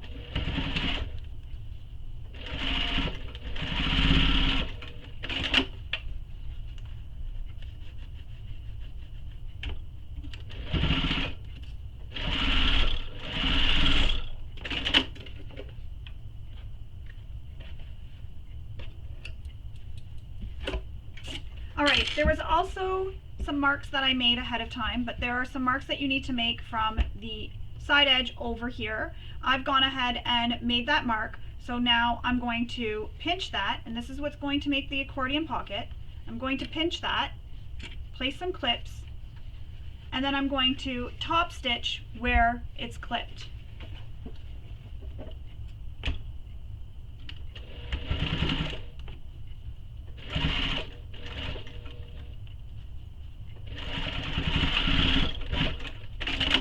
And I'm going to repeat that for the other side. Place some clips, and then top stitch.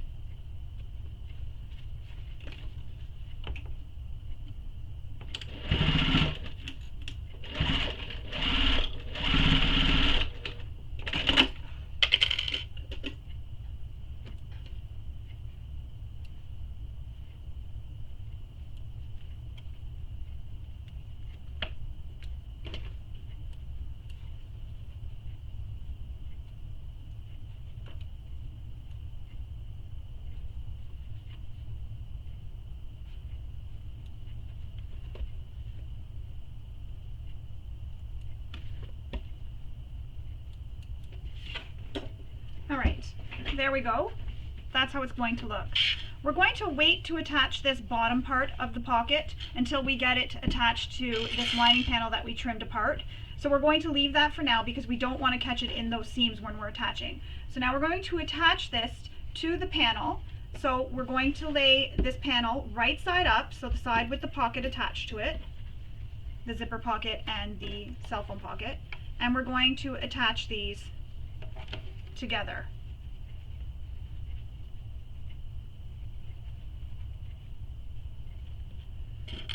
You're going to pin it all along the edge.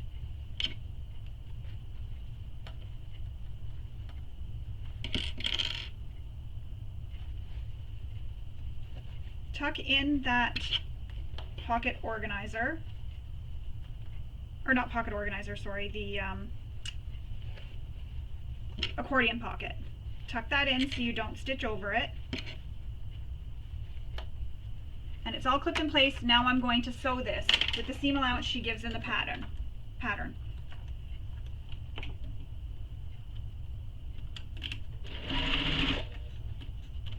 When I'm sewing near my zipper pocket, I'm just being careful that I'm not stitching over that. I'm just stitching right along beside it. And again, make sure that accordion pocket is pushed into between the layers so you don't stitch over it.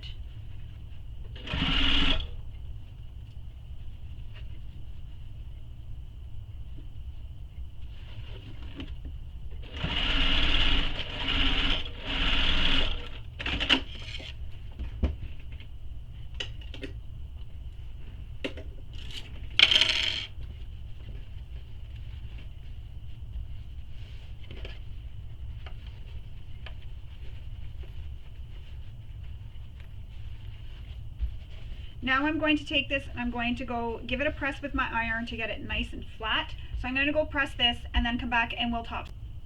So now I'm going to top stitch along this seam here beside the card slots. So not on the card slots, just beside it. I'm going to top stitch.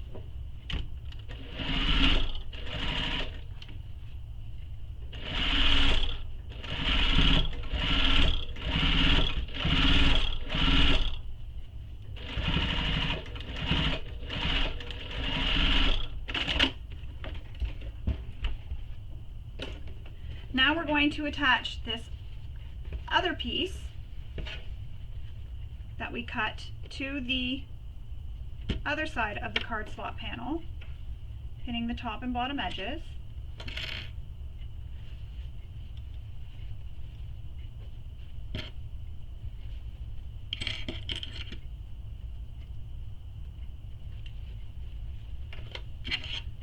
And then I'm going to stitch this together again, just like I did the other side.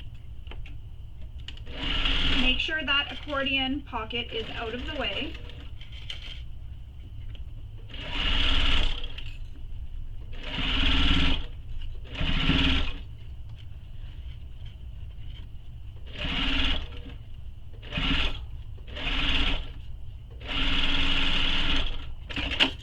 And again, I'm going to press this and then top stitch it. So I'm going to go give this a good press and I will come back and top stitch. So now I'm going to top stitch that panel. Moving my accordion pocket out of the way.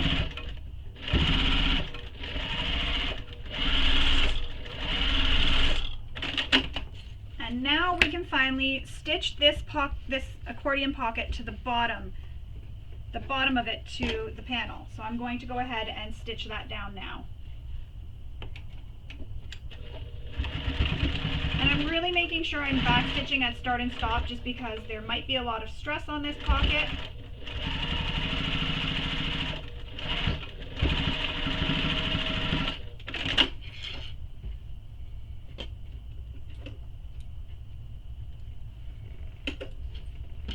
There we go. It is all complete. We have our little accordion pocket, we have our card slots here, and the accordion pocket. This part of the panel is all done. So now we're going to line this up with another lining panel, and we're going to make sure they are all the same width and everything, and trim them so they are the exact same width. So I'm going to go do that, and then we'll come back and we'll finish our bag. I've trimmed my panels, they're now the same size. We're going to move on to making the key minder. While I was trimming those, I decided to cut my fabric for my key minder. So your piece is going to look like this. I folded it in half, just like that. Then I pressed the long edges in to meet the center, and then I folded it in half again. This encloses all those raw edges. I'm going to add some clips, and then we're going to top stitch both the long edges of this key minder all the way down. And once it's top stitched, we'll add our hardware.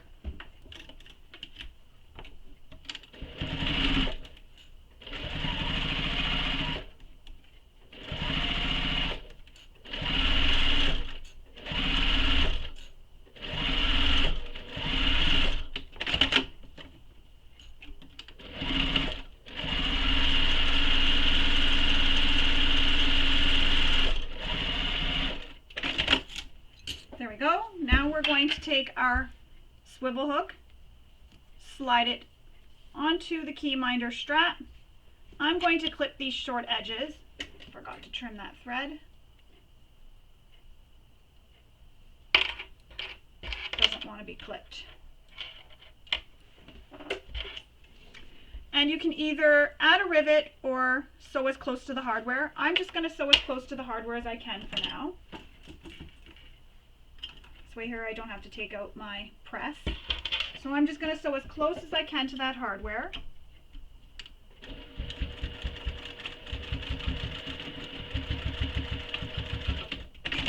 And I'm also going to sew this end here that I had clipped just to help keep it all together.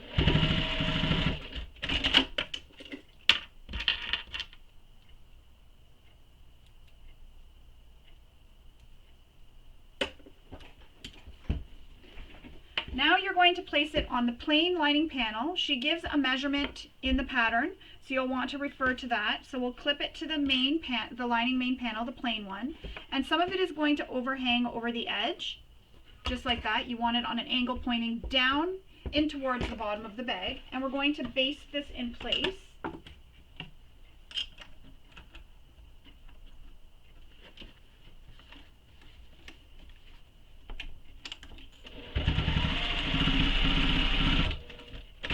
Just like that. Now your key minder is all attached. You can also trim this off if you want.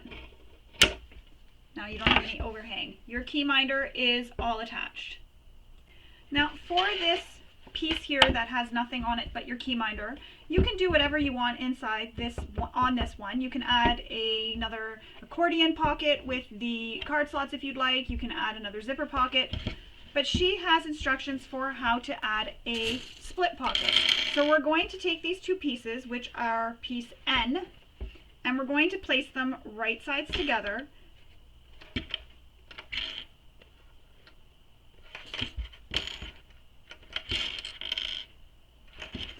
We're going to sew all around, but we're going to leave a turning hole.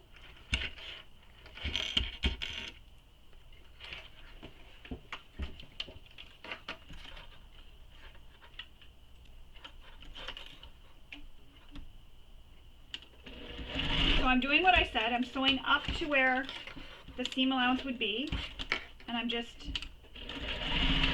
going to back stitch when I do that too. I like to back stitch at corners as well to add some extra strength in the corners when I'm poking them out.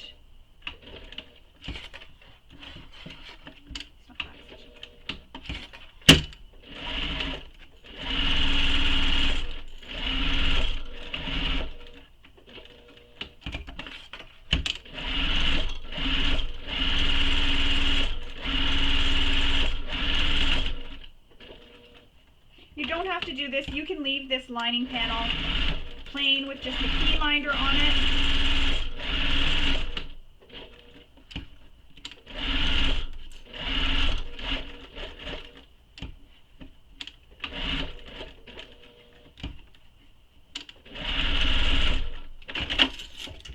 Now I'm going to trim everything.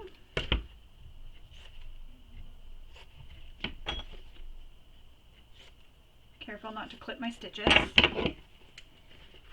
And the only place you're not going to be able to clip is where that turning gap is. Then I'm going to turn this right side out, take it to my iron, and give it a press.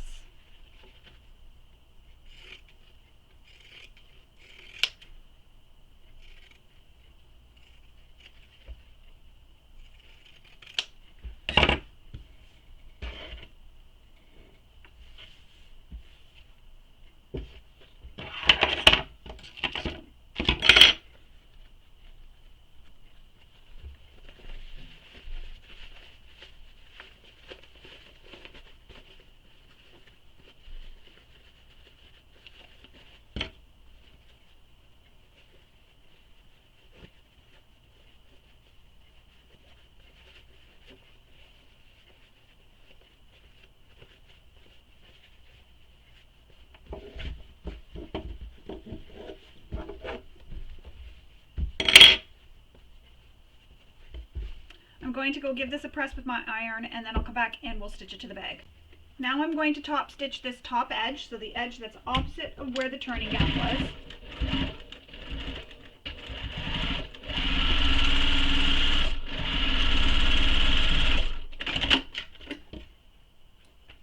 And then we're going to attach this to that lining panel. This one here. So she has a measurement for where you can place this. Sorry, no measurement. It just says to place it centered. Very sorry. So I'm going to place this centered.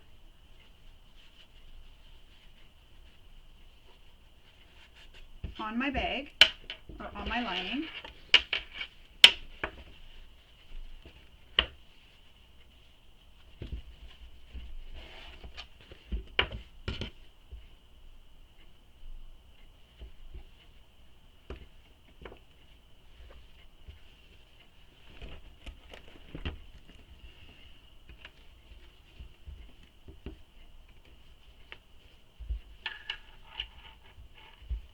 And I'm just going to measure this to make sure it's straight. Alright, so it is straight. Now I'm going to sew the 3 edges, so the 2 short sides and the bottom. So down the short side, across the bottom, and back up the other short side.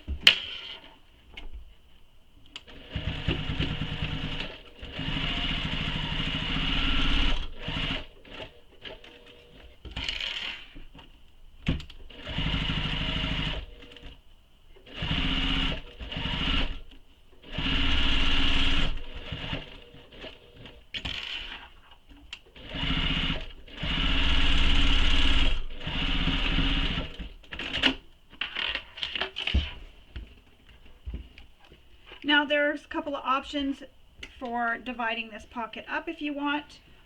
I'm just going to stitch right down the center. You can do whatever you want to divide this pocket.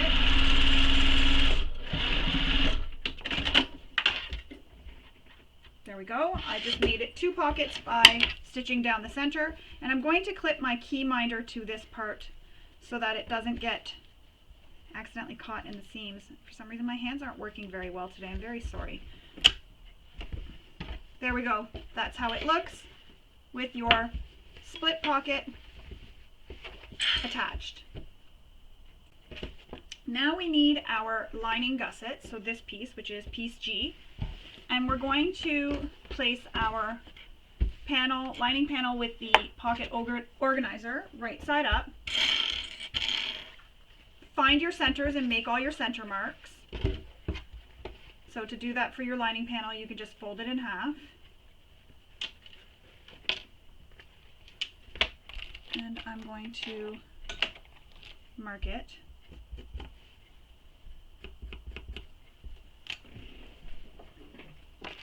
Just like that. So with this right side up, we're going to pin the gusset, the lining gusset, in the center. Then we'll pin the top edges, and then we'll pin the rest of the way. Once you have this pinned, you'll take it to your machine and you will sew it together. And she gives the seam allowance in the pattern.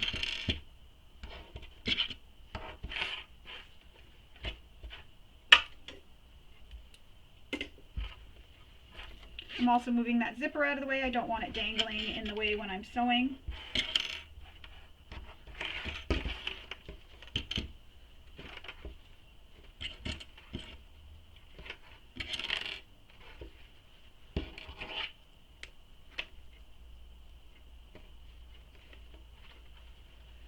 And the same thing as we did for the exterior, cut some snips into your lining panels and gusset just to help it lay flat when you're sewing it.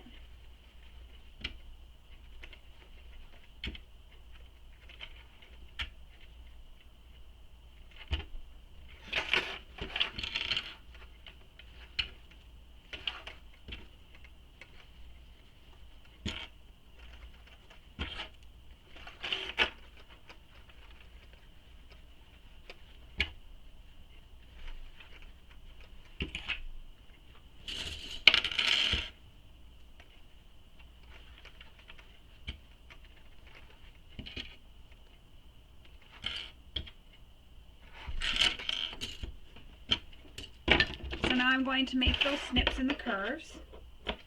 And I start up just a bit above the curve, just to help make sure that it gets nice and flat. And you're clipping so that it stays within the seam allowance.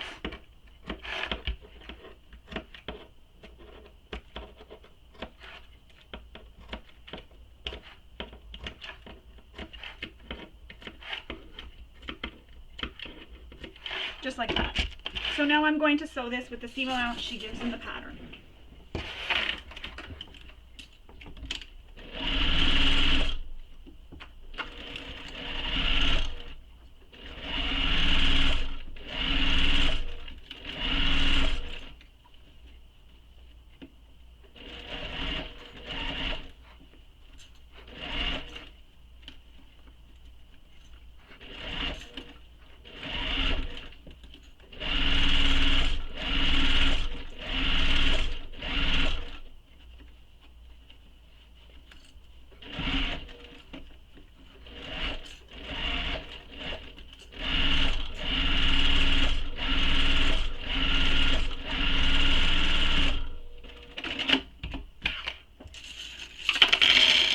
Next, we're going to do this with the remaining lining panel, but we want to leave an opening for turning right side out. So stop and start just before the curves. So I'm going to pin it right sides together, and then I'll make my marks once I get it all pinned. I'll make my marks for where I want to start and stop.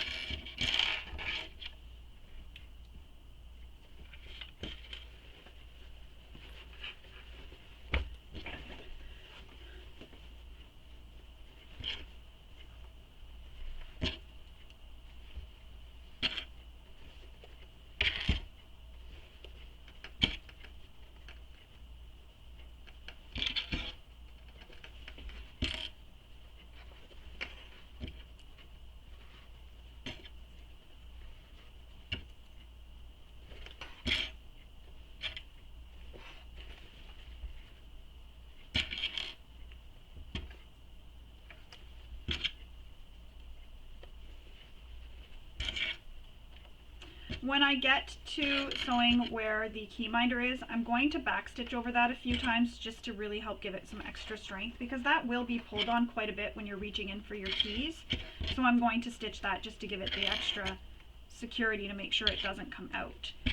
Now I'm going to make those clips again and also mark where I want my opening to be.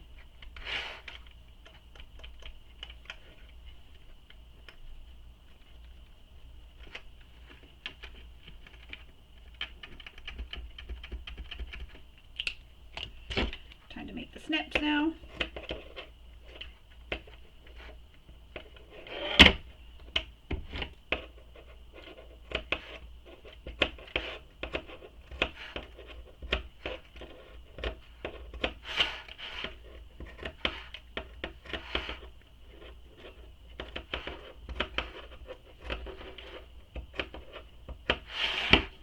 And I'm going to stitch this the same way I stitched the other side, except for I'm going to start and stop at those marks.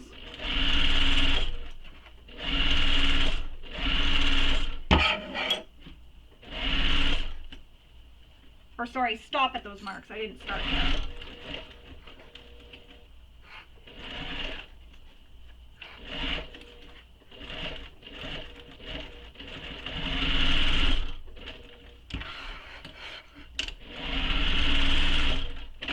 And I did the same thing I did with the split pocket. Turned down and stitched.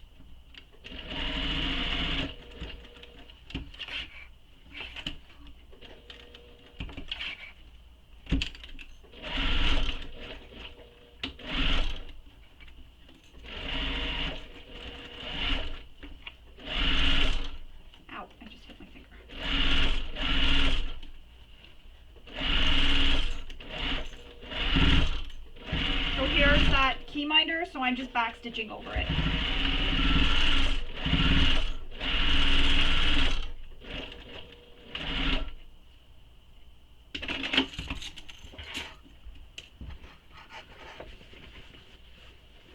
So there is the turning hole right there. I'm going to trim this seam allowance down.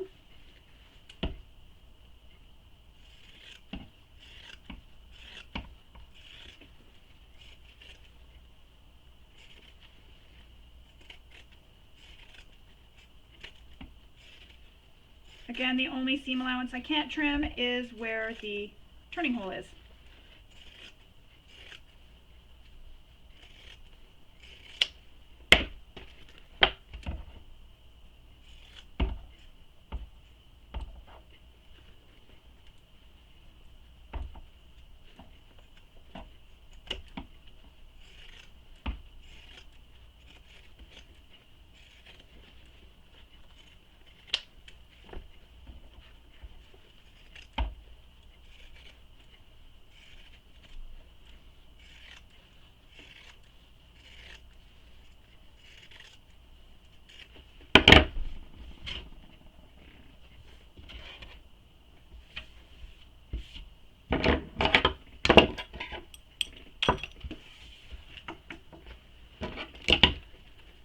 There we go.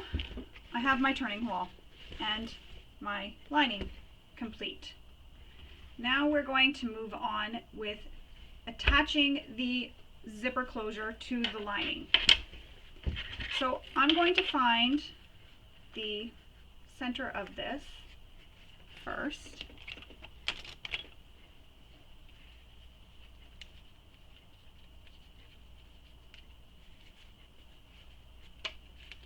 So I'm just going to mark the centers.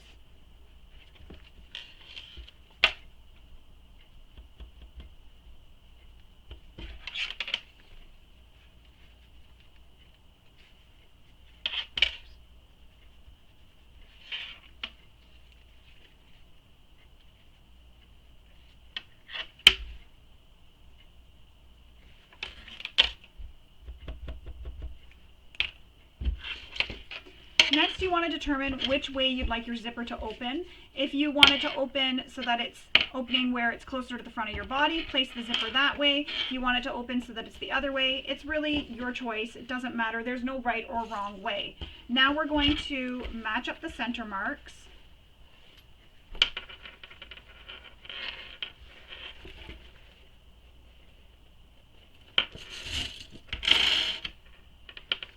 And we're going to clip it all in place.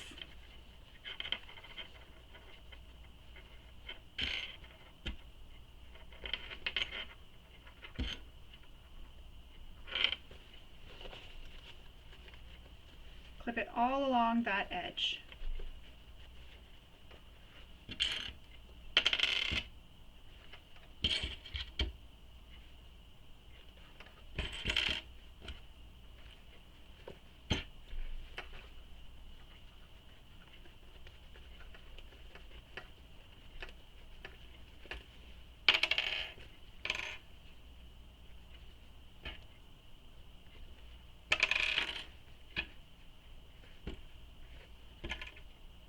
Now we're going to sew this in place.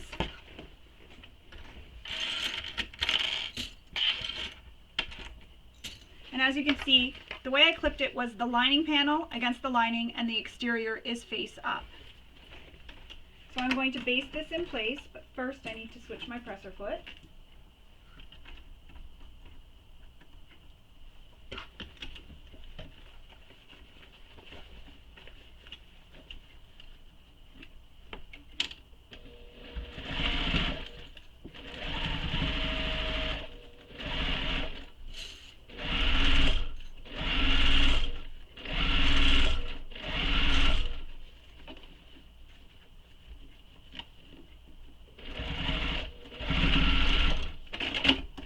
And we're going to repeat that for the other side. Line up your center marks, clip it, and then sew it in place.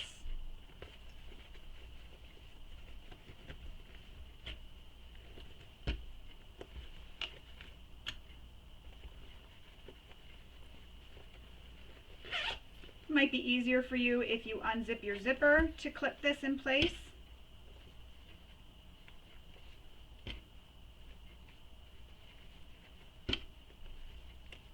Once I did that, it made me need to shift this a bit.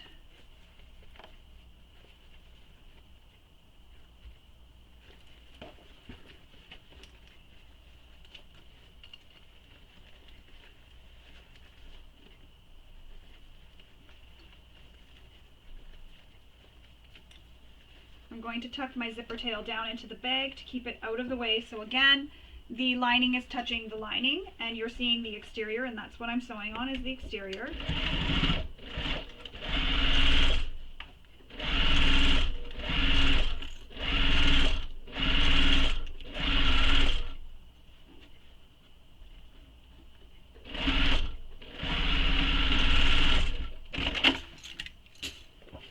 And now we have our zipper panel attached to our lining.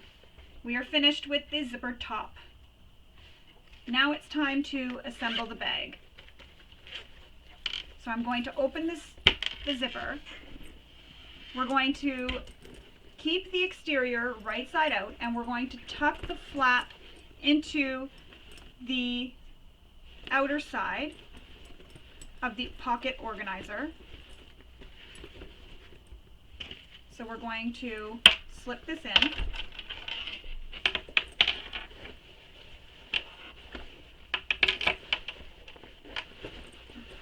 Just like this.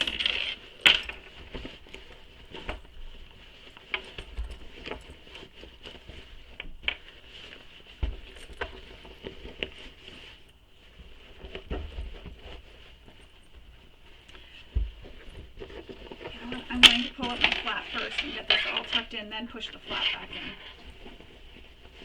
in.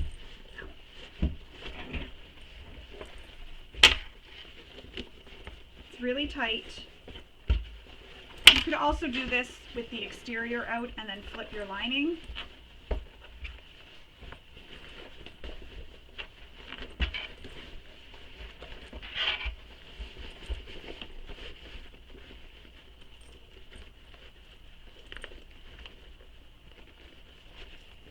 I'm going to unzip those side zippers a little bit just to keep the zipper out of the way.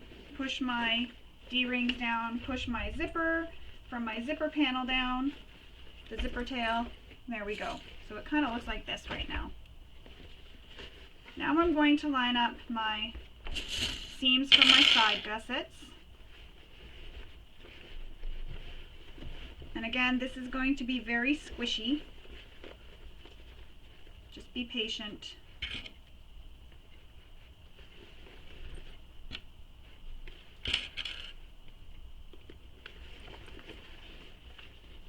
So what I'm doing is nesting my seams, so one seam goes one way, one seam goes the other.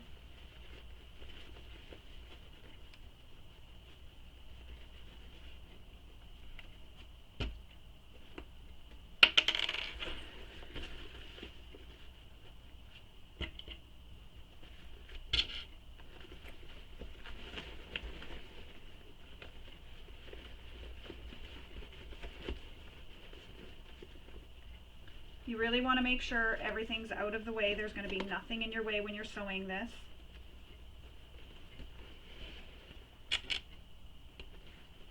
So keep everything pushed down inside the bag. I use lots of clips for this. This will really help ensure that nothing shifts on me while I'm trying to sew this together.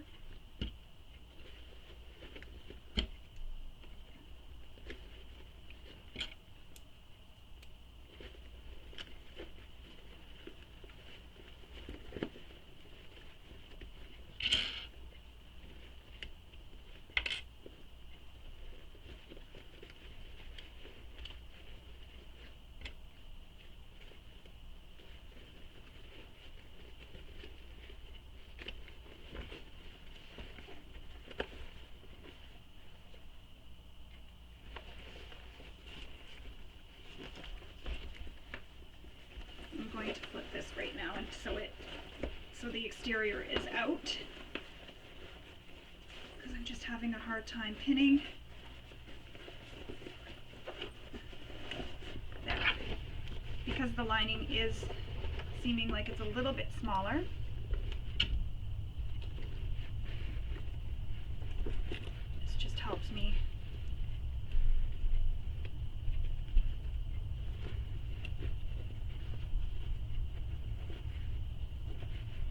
That didn't do that. Hang on.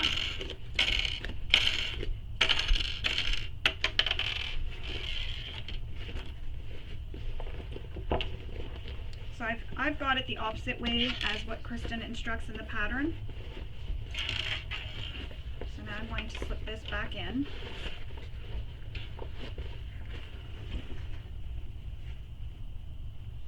Nesting my side gusset seams. There's a lot going on inside, so that's making it really hard to get it all pinned. I'm trying to fight with all the layers.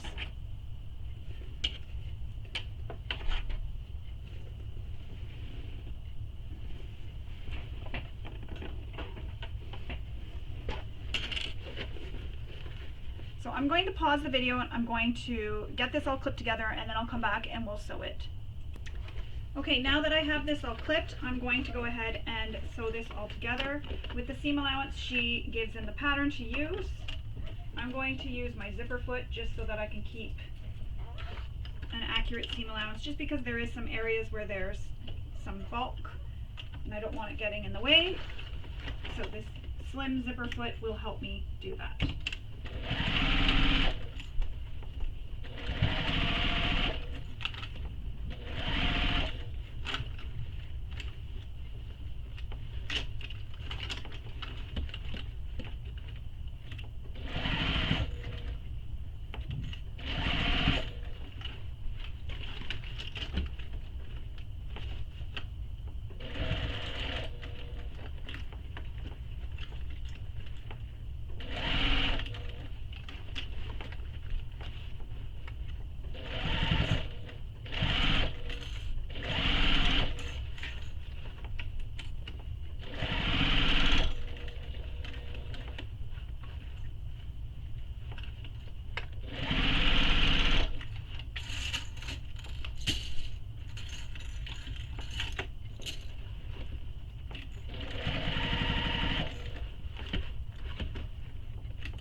shifted on me. I need to fix this.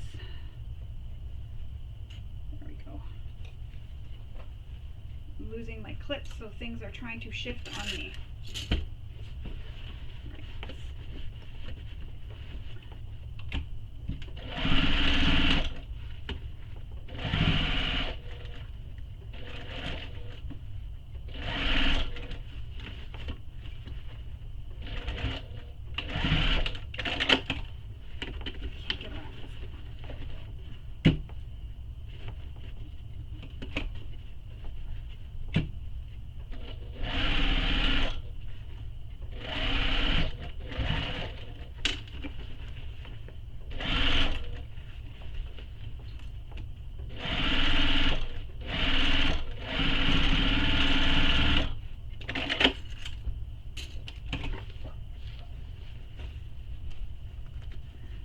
Now we're going to turn the whole bag right side out. If there is any foam in the top or any bulk you want to get rid of, go ahead and trim that out now.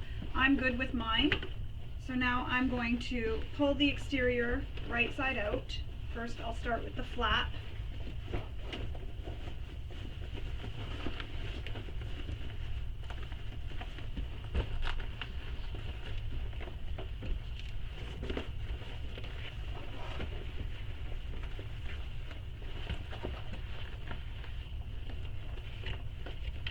Just pushing everything through.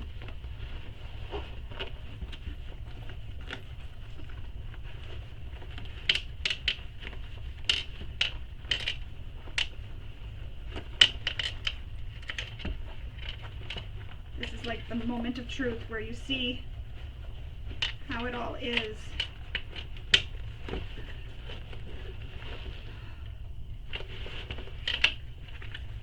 Very hard on my hands.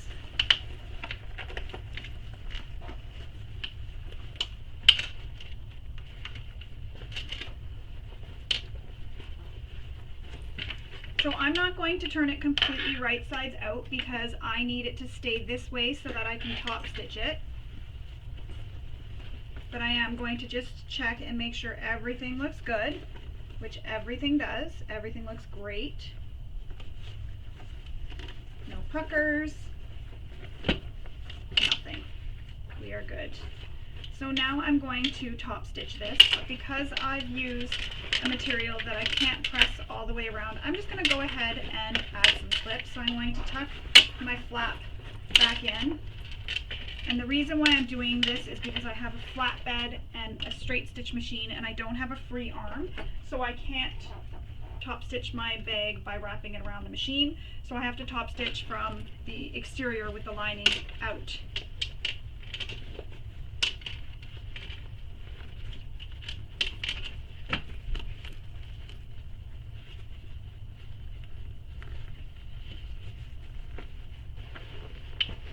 Make sure everything's really pushed down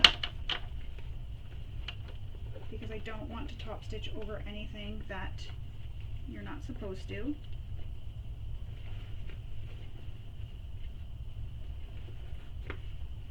And then I'm going to add some clips. So I'm going to do that. I'll pause the video so you don't have to sit and see me do this and watch me do this, and then I'll come back and we'll top stitch the bag together. Alright, so I've clipped the top edge of my bag all the way around. I just wanted to note, if you're worried about bulk in the seam and you're not sure if your machine can handle it, you can always top stitch this with the zipper, recessed zipper facing up and you're not top stitching through it. That's just a personal preference if you want to or not. It's your machine, you know what your machine can handle, so do whatever your machine can handle and you know your machine is okay with. Another thing that can help is switching out to a bigger needle. That can also help with top stitching. So I'm going to go ahead and top stitch my bag.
just took my time over that area I was just going over because there was quite a bit of bulk there and I didn't want to have any issues with my stitching. So I just took my time there.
Again, I'm at an area where there's a lot of bulk and a lot of things to move out of the way, such as the zipper side panel gussets. So I'm just taking my time in this area.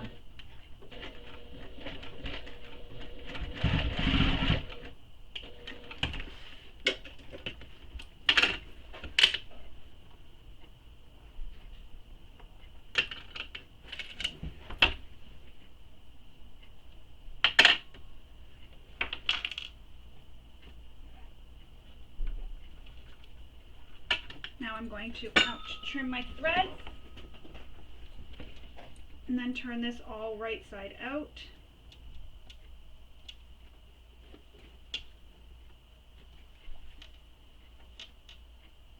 There's threads everywhere.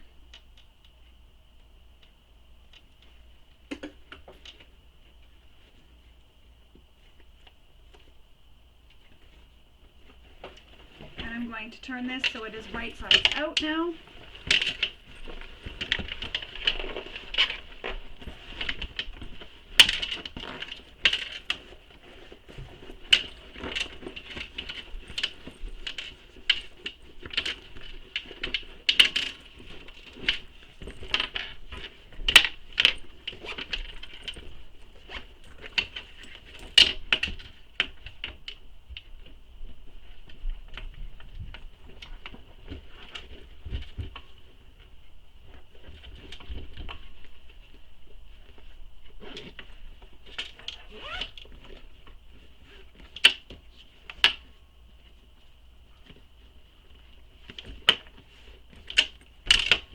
Everything's good because I still have that opening in the lining. If I need to adjust anything, I can.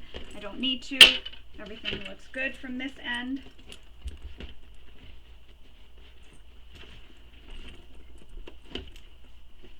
Perfect.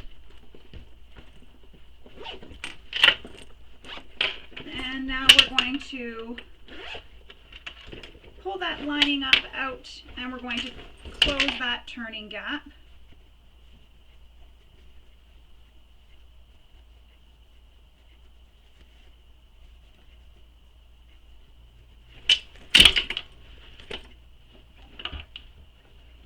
You can do this by machine or by hand. I'm just doing it by the machine.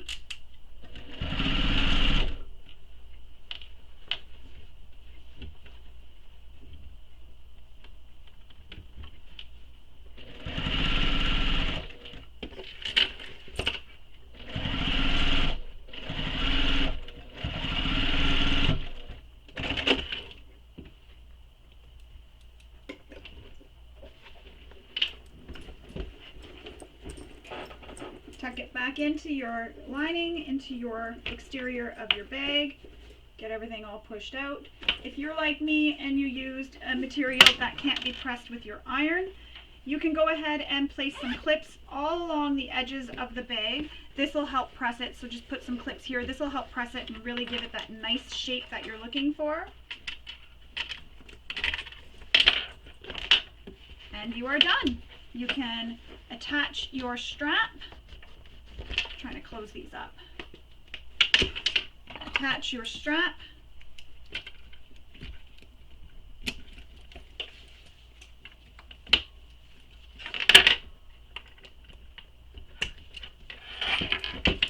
And there you go. Your Brie Mini Messenger Bag is all complete. I hope you enjoyed this video tutorial and sewing along with me. I look forward to seeing all your completed bags. Please post them in the KMG Bag Makers group on Facebook, and when you post on other social media platforms, use the hashtags that are in the pattern so that we can easily find all your bags that you've made. Again, thank you for sewing along with me. I hope you enjoyed it. Hope you all have a wonderful day. Bye.